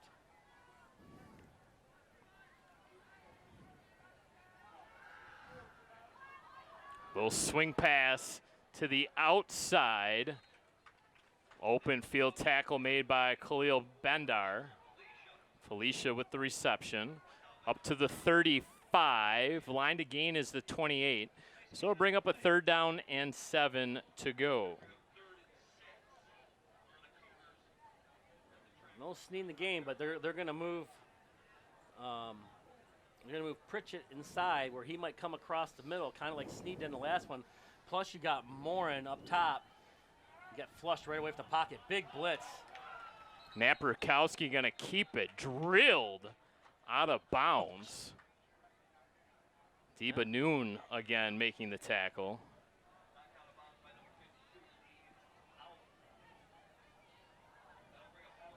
The Cougars were in a similar situation like this at a 4th down and threw a deep touchdown pass the last time they were in this kind of situation because you're obviously not in field goal range. Sneed back in with Felicia, Morin, and Pritchett. 4 wide receivers set. And now here comes the check on me. Napierkowski looks over to the near sidelines. Fordson's going to back off. Plenty of cushion on those wide receivers on the outside. Safety drops back. Napierkowski steps up in the pocket. Looks for some room to run. Nowhere to go. And will come up short of the 1st down markers. Yeah, nice defensive stop there by Fordson. They needed it.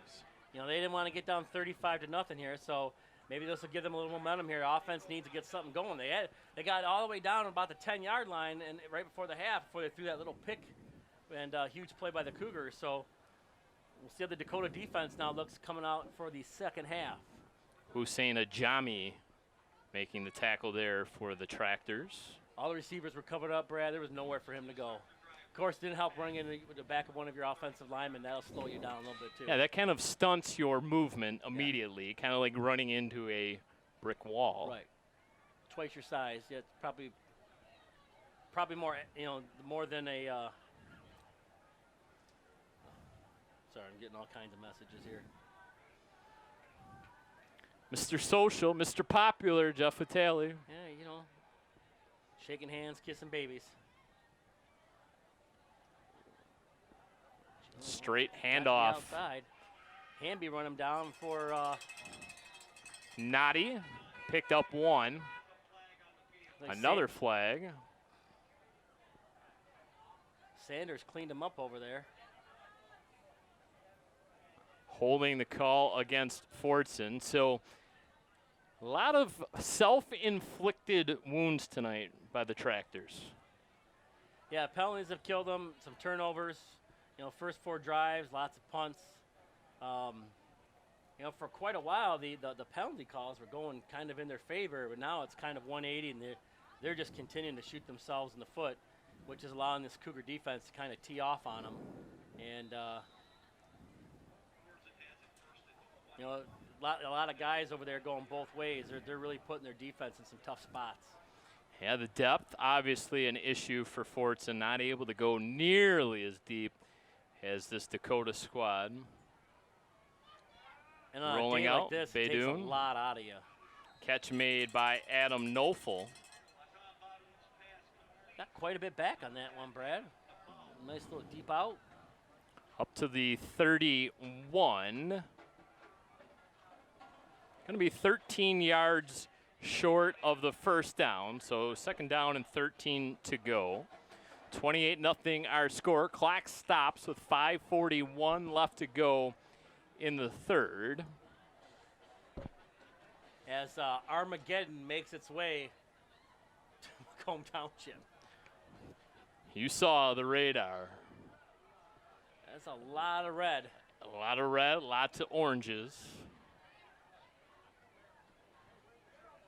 Oh, nice footwork there to avoid the sack. Good protection. And scampering close to a first down, Mason Baydoun. Let's see. Yeah, looks like they're going to give it to him. Yep. Ali Habala, the 6', 250-pound junior, supplying that key block that allowed his quarterback some breathing room. It's been a big play for the Tractors tonight. He's just sending everyone down the field in coverage and then getting enough space where you can just kind of get out, let yourself run, and a lot of open area. They really haven't hit a lot of deep passes on the Cougar or consistent running attack.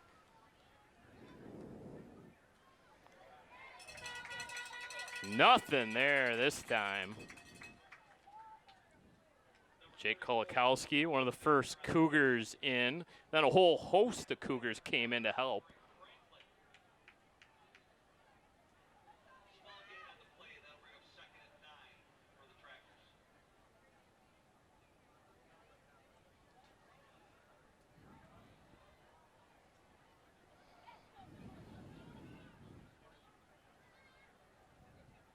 Four wide receiver set. As the Tractors spread it out. Trips to the left of the QB. Coach Bauer might be dialing up some kind of a blitz here. Yep, here it comes. Baydoun, wide receiver screen, little tunnel screen. Another flag comes out as Fordson gets it up to midfield. Flags coming in from everywhere. Damari Malone again with the tackle. Malone has been good tonight.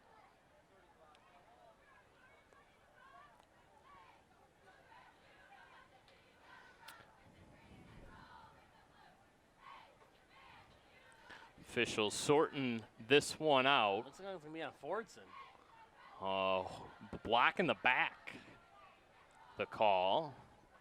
And you often see that when you have those little screen passes, especially the outside to a wide receiver. It's harder to hold your blocks for that long. And next thing you know, you're blocking downfield and you're pushing from behind. And your linemen release and they're Right. blocking more athletic guys than they're used to. Tend to with be a more little bit speed. More agile. Yeah, yeah.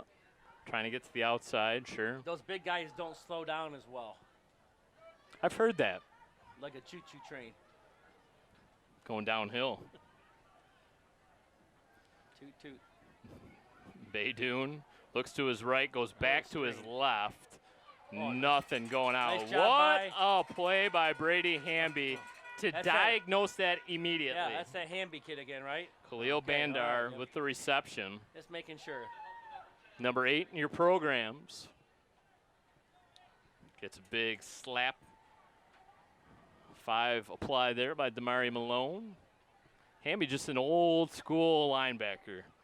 No flash to him, no armbands, no gloves, no nothing, no tape job, nothing. Just a good, solid football player, old school. Just except for the cleats, whatever the school gives you. That's the way it should be, right? You don't see much of those anymore. Usually someone's got something on. I was that way. I had gloves, forearm pads. I looked like a stormtrooper. Did you? Yeah, I did. Here comes Hamby again. And right down the seam. Wide open. Pass is complete. Shoestring tackle made. Touchdown saving tackle made by number 23, Elijah Warren. Yep. That is a freshman, by the way, making that. Amran Dahir with the reception. Yeah, they ran right down the seam and got a big play. And last time Fordson was here, they tried to throw a quick out route, and the Cougars picked it off. We'll see if they can cash it in. What a start to the second half here. Stopping Dakota and getting 7 would definitely turn this game around. 2:40 left to go in the third quarter. So glad you decided to tune us in. Week 1 of the MHSAA season. Brad Fetters alongside my broadcast partner, Jeff Vitale. Going to bring you full coverage of our 2 district high schools, Chippewa Valley and Dakota, all season long. Hamby, Brady Hamby. Good Lord. That'll ruin your day. That was a collision. Oh, my Lord. Folks, he's only a junior. And you're watching him laying lumber to these kids. 5'11", 200 pounds. Imagine what he's going to be like next year. I mean, that's a man's hit right there. Oh. Both of our Chippewa Valley District high schools will be on the road next week. Mentioned Dakota will take on Utica, so our next broadcast will be on September 8th against Anchor Bay, and we know the storylines involved in that football game. There's a few storylines there, Brad. So that'll be September 8th back here at Dakota for that game against the Tars of Anchor Bay. As for Dearborn Fordson, if you're a Tractor fan, you're going to return home next week to take on Livonia Franklin. The rest of the schedule includes a road game against Wayne Memorial. Livonia Stevenson at Dearborn for their big rivalry game. Livonia Churchill will be a home game. Westland Glen, and then Belleville looms in week 9 for the Tractors. That team is like a college team.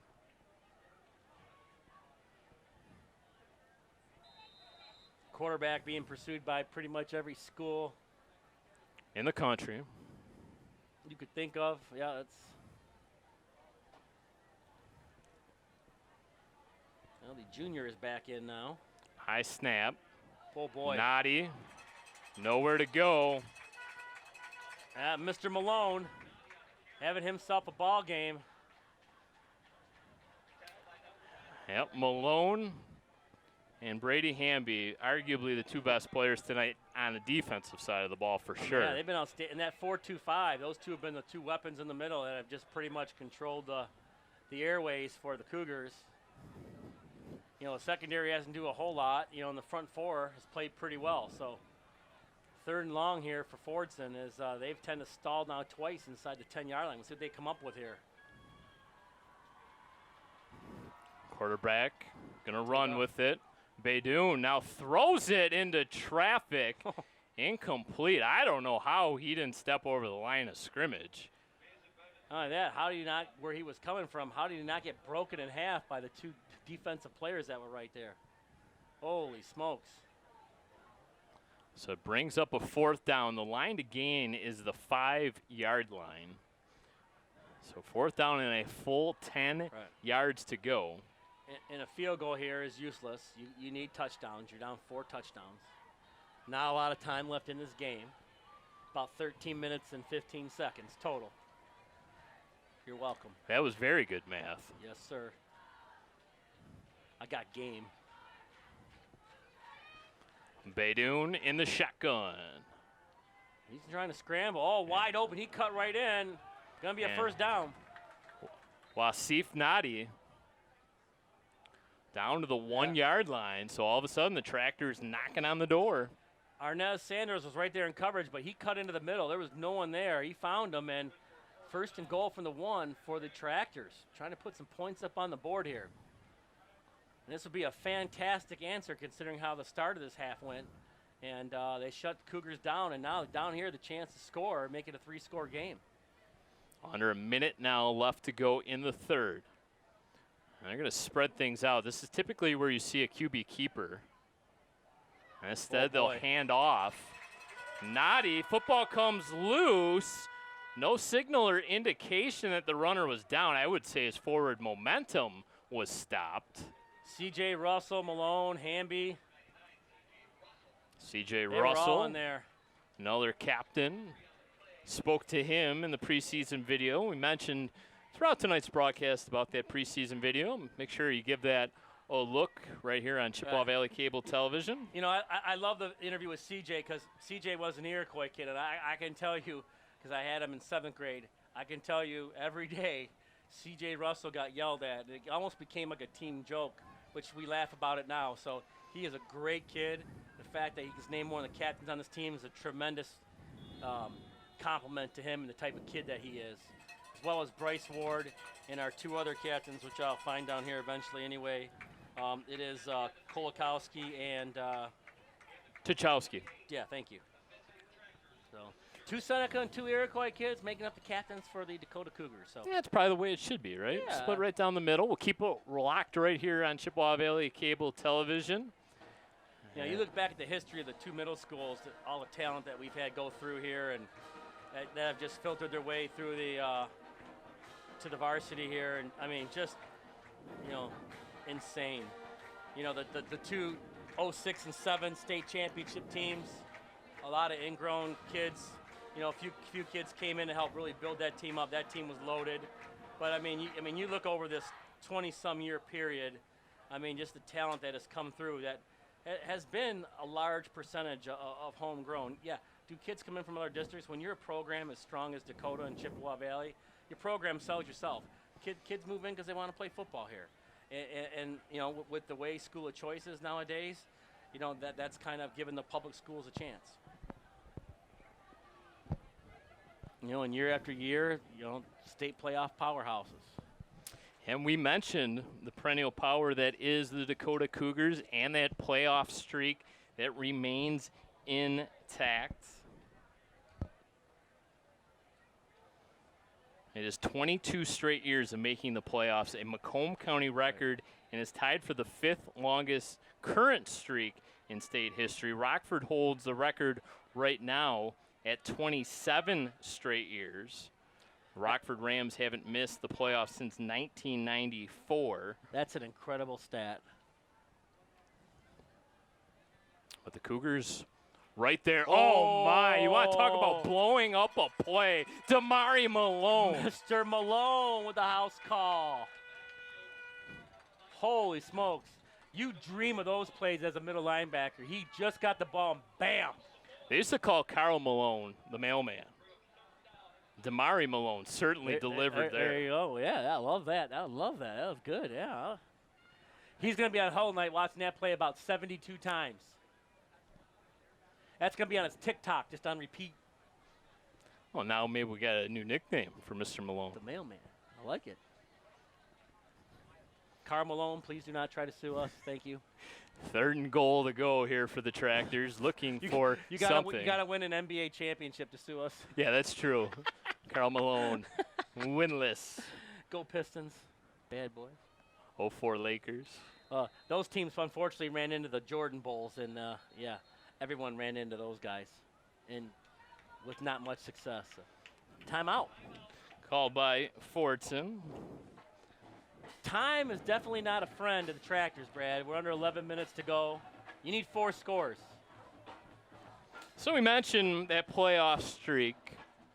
A district title a season ago for the Dakota Cougars. Back-to-back district titles. 13 district titles now in school history. And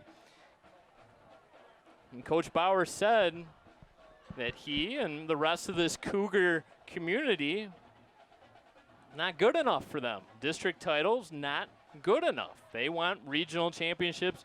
They want state titles. And Last season they fell short of that goal in that tough loss to Cass Tech. Cougars had the lead in that football game throughout. Cass Tech took the lead with a minute to go in regulation, added on a late touchdown to create that 14-point separation. This is a Cougar team talented once again this season. We'll see if they have what it takes to take it a step further this year. And that game was tough, you know, tough way to lose, laid it all on the line. Cass Tech, plenty of Division I athletes on that sideline. Good Lord. And they're pretty doggone good this year, too. Fordson back screen. changing direction. Block. And touchdown, Tractors.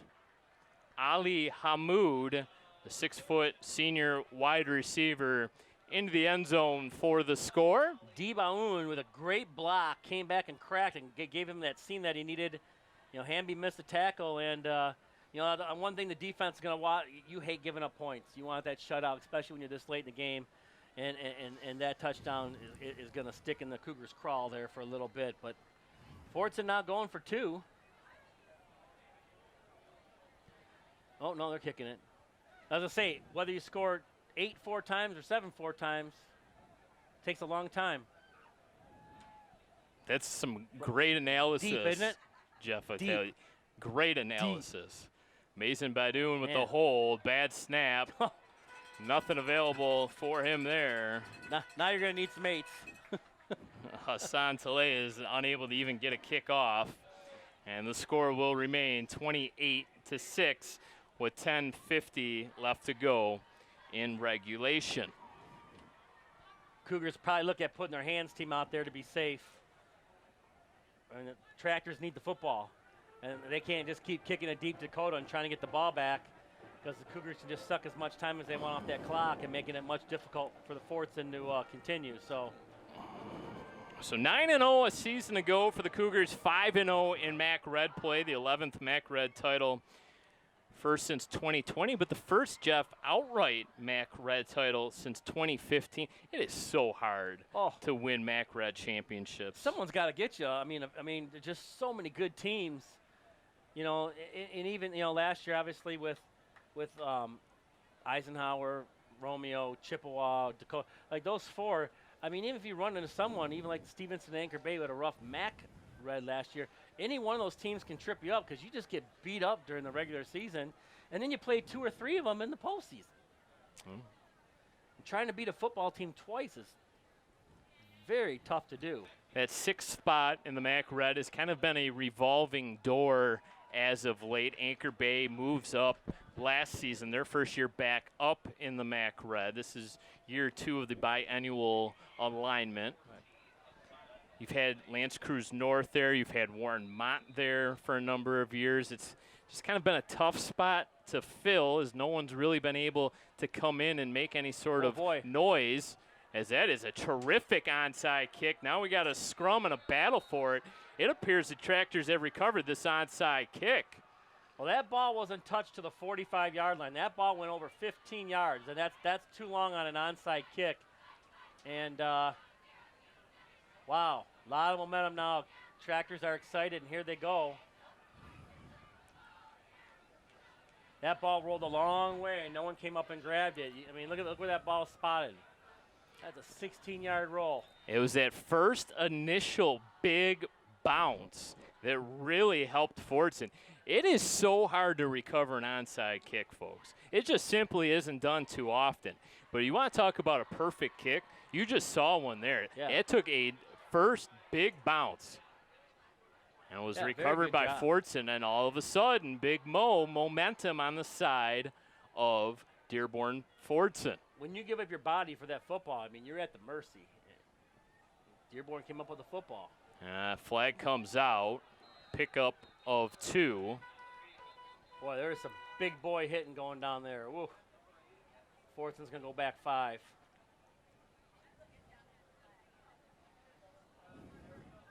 I think Anchor Bay will be much improved this season. Without question.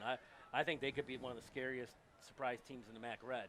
Eisenhower's going to be much better. Stevenson's going to be much better. Stevenson broke in that Right. freshman quarterback a season ago. Well, I mean, I can't. Then of course your Romeo's going to be tough. We've seen the Dakota look great here tonight. Chippewa Valley's going to be tough. I mean, the MAC Red is so stacked top to bottom, and you take anyone out of this conference and go out and play around this area, and they're going to give anyone fits. That unbeaten regular season was the first for Dakota since 2013, and kind of like deja vu all over again. That 2013 team also lost to Cass Tech in the regional championship game. So history has a funny way of repeating itself as Wasif Nadi reached out. Not much going there offensively for Fordson. Yeah, I mean, you look at some of the talent that's gone through Cass Tech over the last 10, 12 years. Donovan I mean, Peoples-Jones. Mike Weber. I mean, we watched him run for 7,400 yards against Chippewa in that regional the one year. I mean, that kid was unbelievable. I mean, just the number of Division I athletes that they have pumped out. And they have done a great job down there as kind of the PSL powerhouse. But you also got, Detroit Martin Luther King. I mean, there is some really great programs down there. And then of course now the emergence of Belleville. I mean, and there is some great football around the state. You talked about the great football on the west side of the state, your Rockfords, Caledonias. Every now and then you see Muskegon pop back into the mix. Yeah, the west side of the state, notorious for football as well. Can't discount what they do over there in Muskegon, Rockford, we mentioned, of course, East Grand Rapids. Yeah. A very good football power as well. 9:48 left to go in regulation. 28-6 our score. Dakota Cougars in front of the Fordson Tractors. Fordson Tractors.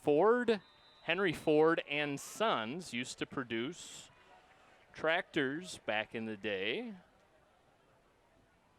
Henry Ford giving a lot of money in order to build Fordson High School. Oh, great catch. That ball was low. He did a nice job to scoop that, making it a manageable 3rd and 1. That was number 20, Brad. That's Ali Hamoud. Great catch. He hasn't left this field tonight. He's been guarding Trent Morin and playing wide receiver and making tackles on special teams. He's had a busy day. He's going to sleep good tonight. Henry Ford, obviously, son Etzel Ford. As there's Hamby as a ball carrier by the back of the jersey. 15-acre parcel of land Dearborn Fordson's on, over on Ford Road.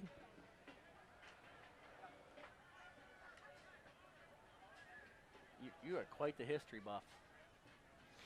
Try to bring our viewers a little bit of everything, Jeff. I'd like a well-rounded Chippewa Valley cable television viewer. I leave this press box so much more educated than when I walked into it. I try, man.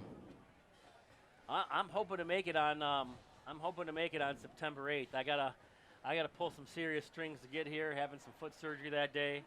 Love more to see nothing more than Mike Giannone. Was my high school football coach. He was actually my position coach. Really? Mike Carr was our offensive coordinator back then, and the head coach was Bob Schroeder, who is Mike Giannone's assistant head coach in his final year. Over 80 years old and still going. The guy is a machine. Wow. So, would love nothing more than to be here. Guy I teach with is over there coaching, Chris Cicchini, who also coached here. So I'd love to see those guys and watch a great football game. Try to get here and see what I can do.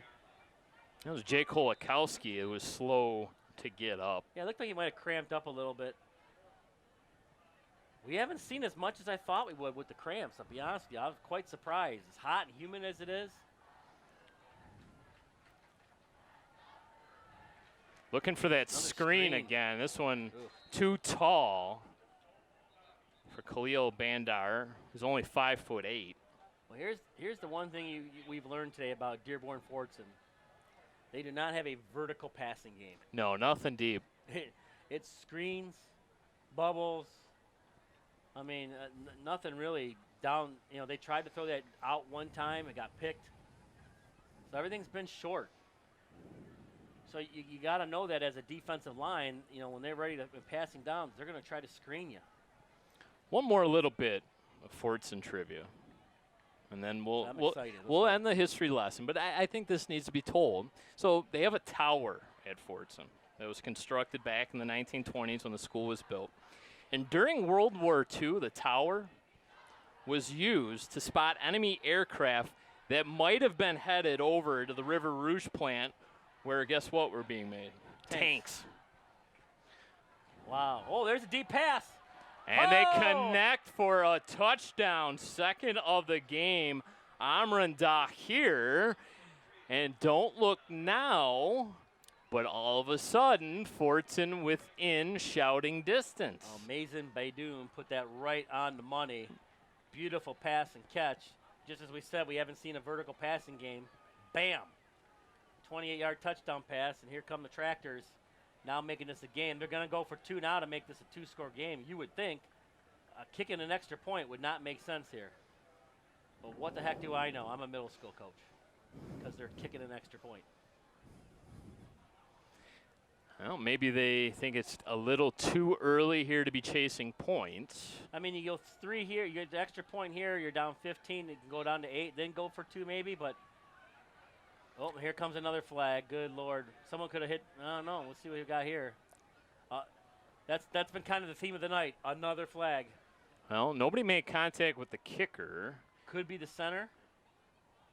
Well, now all of a sudden, Fordson could potentially, if this is against Dakota, go for 2 with the half the distance to the goal line. Yeah. So we have a half a distance to the goal line. So to move the football up. Or do you take the point? You're going to onside kick from the 45, and if you recover like they just did the last one, you have a shorter field to clear a 30, and you might have a chance to, make this a one-score game. Well, not only that, but if you don't recover the onside kick, you're still kind of pinning Dakota a little bit further back. I do like that strategy of tacking it on to the kickoff. Not your average middle school coach. And that's apparently what they will do, yeah. Might have to get Chippewa Valley Cable out to Iroquois Middle School this year. We can do that. Call an 8th grade game.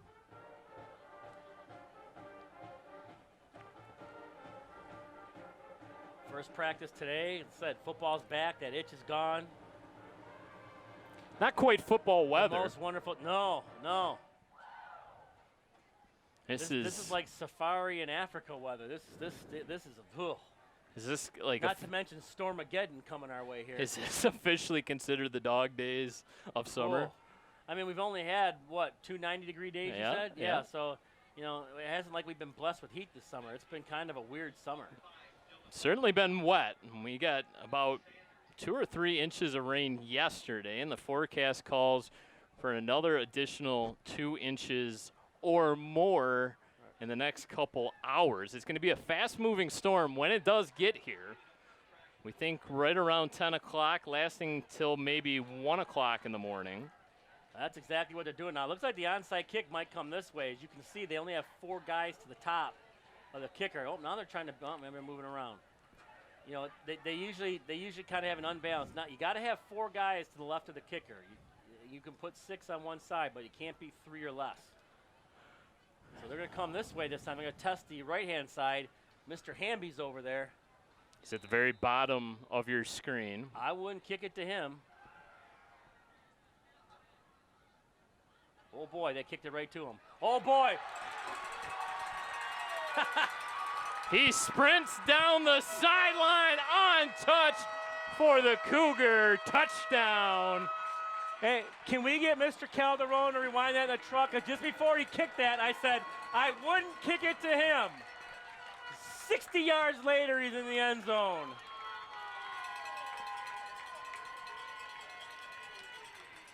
Jeff. Don't punt the ball to David Ellis.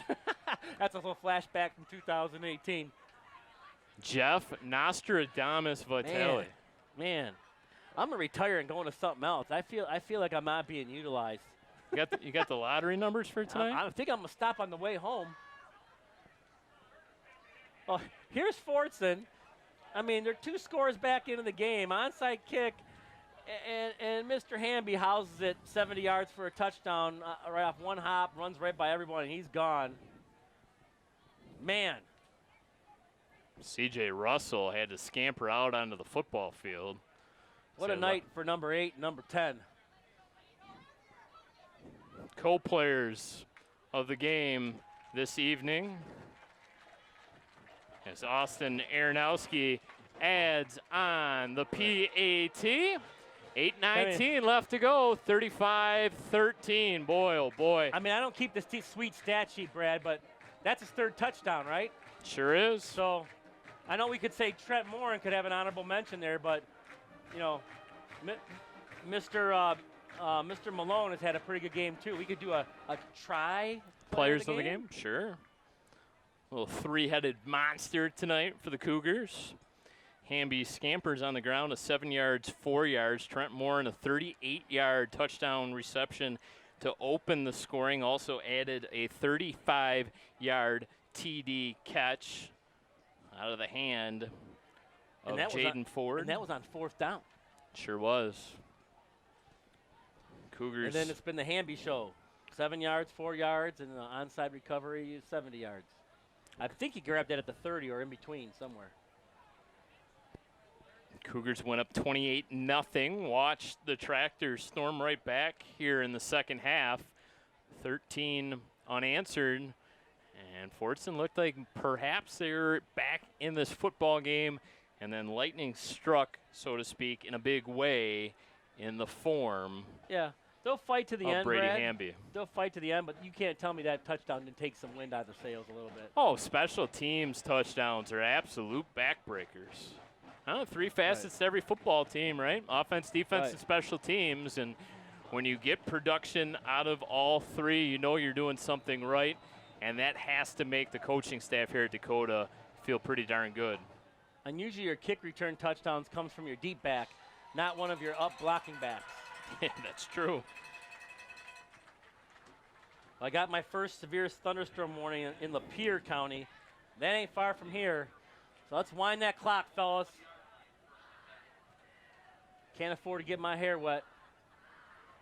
Yeah, it's inching a little bit closer to us. We might have to leave the equipment and come back tomorrow. Save yourselves. Run for your lives. Stormageddon.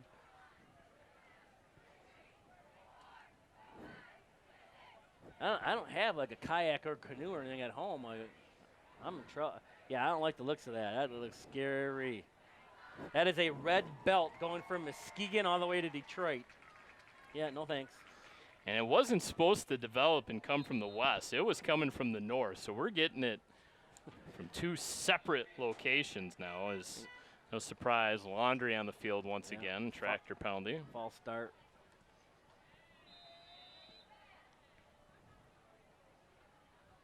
And once again, this kickoff was moved up 30 minutes. We hope that 30 minutes was enough. Well, it is 8:43, which is near the ending time of a normal 7 o'clock game. So I think with the 64 penalties haven't helped much. Might be a slight exaggeration, but, you know. Well, and a lot of passes, too, by both teams. I mean, for Fordson, it was almost necessary. You know, Dakota, every receiver had a corner on him with no one over the top. So it was pretty much just kind of playing 500 football.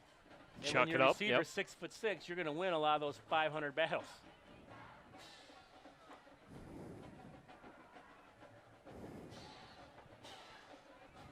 Chippewa Valley also has a 6'6" receiver, so that should be interesting on November 22nd. Can't wait for that one, as always.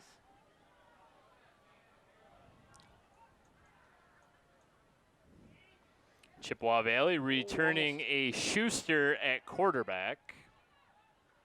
Yeah, this one's going to be Grand Valley State bound. Tommy Schuster yesterday named a captain of North Dakota State his final year. Lots of playmakers over at Chippewa Valley. And I can't tell you how many times I've said this, and it's been aired on the broadcast before in like the preseason shows. But man, from both schools, the amount of talent. Could you just imagine? I can. I've tried to. If this was just one program, like that, like your fifth string could start at every. Like it's insane. Good cutback. There is so much talent. Khalil Bandar with the first down. We mentioned a lot of the kids off at school playing, and for a lot of people maybe because we here we're used to seeing several kids a year go. I think many people don't realize how tough it is to get a college scholarship to play any type of athletics because there are so many kids to choose from. I went to Grand Valley State University, and obviously the Lakers have had some really good teams over the years. Folks, Division II football is excellent. Oh, my Lord. Big win last year, beating the Fair State Bulldogs. I'll throw that one out to you, Brad. And then they came right back and beat us in the playoffs. Yeah, no, those two schools have been kind of the who's who of that GLIAC division for quite some time now. Everyone else just kind of participates because they're so far ahead of everyone else. Both coaches, top-notch coaching programs. Kind of shocked you haven't seen those guys move up to a bigger level. But well, Grand Valley did replace their head coach this season. Coach Anise has been at Fair State he forever. Has.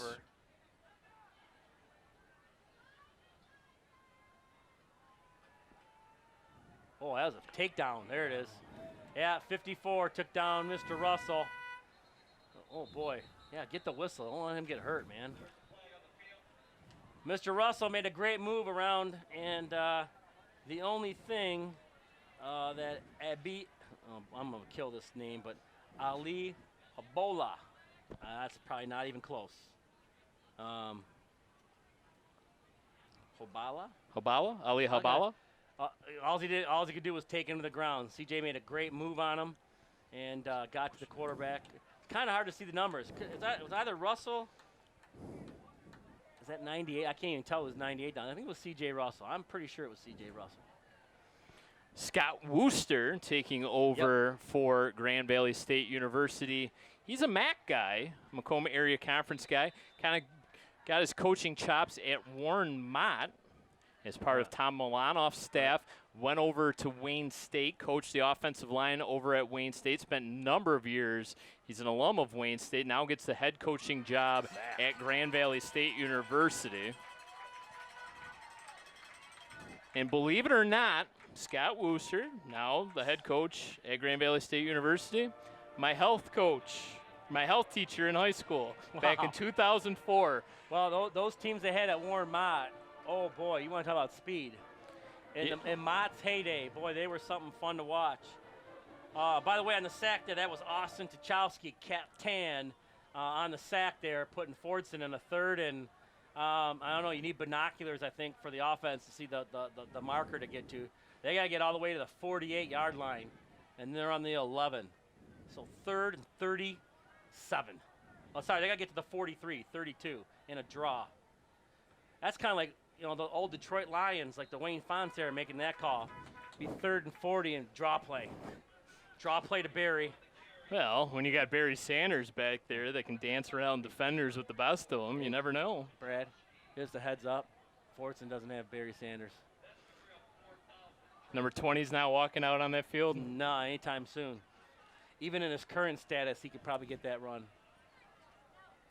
I feel sorry for you young fellows that just have to watch his YouTube highlights and never got to watch that man run.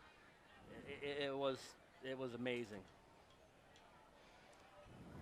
4 minutes left to go in the fourth. Fordson going to be forced to punt this football away as it's 4th and 23. Dakota's not buying it. There is nobody back, just the back judge. He's going to receive the kick. And Fordson in no hurry to punt this football away. It's a good one. Run, Forrest, get away. And checks up like a Jeff Vitale pitching wedge. I got a decent wedge shot. I don't know where that came from. I hope it doesn't go away. I'm battling my swing right now, man. Well, let me tell you, it is a work in progress. Hitting this real soft cut. If anybody out there's got advice for my golf game and can fix a real soft cut off the tee, I would love to hear it. For us average hacks, boy, is this a tough game. And you see the guys on TV make it look easy, but we don't hit 1,500 balls a day. I don't even hit 100 balls a day, maybe even 10 balls a day. It's part of my problem. Napierkowski remaining in the game. Looked like some movement up front. I don't think anybody was quite on the same page there. Nope. A lot of movement and happy feet. We got 3:32 to go, and right now, you know, Coach Bauer just wants to get this game over with, keep everybody healthy. You know, we definitely are going to keep some positive thoughts for Jaden Ford, and hopefully everything's okay. Hopefully just a stinger. Obviously, when he came out in that one point in the game where it was 14-0, Hamby as well as who is in there now, Jack Napierkowski, has done a great job at quarterback. Both teams have stepped up. The rest of the guys in the offense have stepped up for the fallen quarterback, and they have done a great job. And a little bit of a, inconsistent second half compared to the first, but Dakota played about as near perfect first half as you could play. Got out in front. That was the main thing. Took a big halftime lead, 28-0, and haven't looked back. Fordson made it interesting. Give them credit late in the third quarter, early fourth quarter. Drew within 15, but Hamby really putting things away with that onside kick return for a touchdown. Very nice run right there. Skylar Simmons. Nice job between the tackles there. I got to see one of their last games last year, the JV play. And oh my God, that JV team last year decimated teams. Like at some point, the games were, they even brought, I think it was Port Huron's JV down, and it was 49-0. Wow. I mean, the JV, this group is freshmen. The juniors as freshmen played Port Huron's JV and pounded them. So that's saying something. Talented junior class mixed well with a good senior class is going to make this team a tough game for anyone. Oh, there he goes again. Third touchdown of the game for Trent Morin. Trent Morin's going, hey, what's all this Hamby talk? So 3 touchdowns for each of them. The big man. And now he kind of pulls up. Yeah, he might have got his ankle turned a little bit. That poor kid went down to try to tackle 6'6", 200 pounds. Good luck. Trent Morin's going to be a problem for teams this year. You think? Hey, he's got a good number. Isn't that right, Mr. Colpart? Yeah, that number 1 jersey. Yeah. It's becoming pretty synonymous with good wide receivers. And the extra point is good.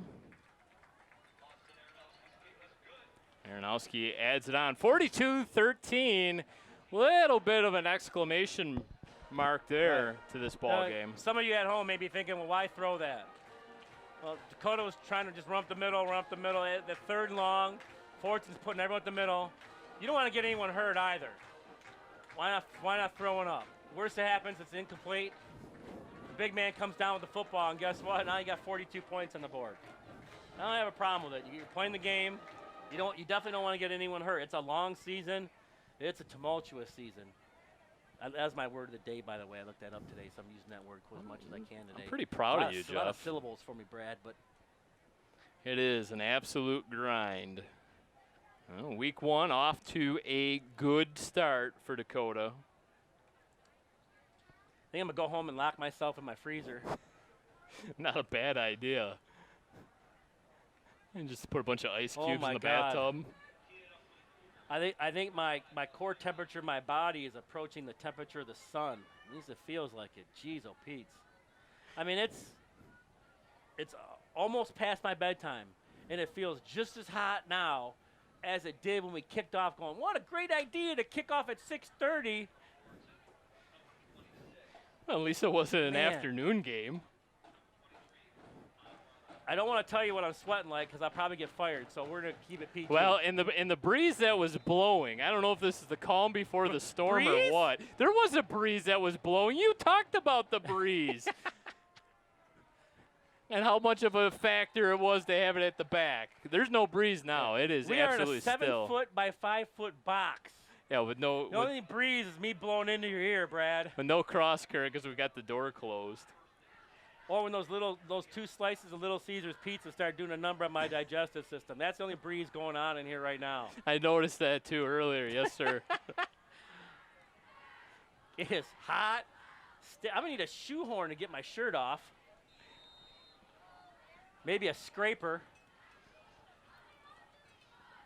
Oh, Thankfully, we're 2:03. God, if this game was 42-13 Fordson, I'd be miserable right now. Oh, I think a lot of folks in attendance would be miserable as well. Mr. Calderon would probably be coming up, removing me from the broadcast as we are speaking. It is a lot more fun when you're on the winning side of a game like this. Absolutely.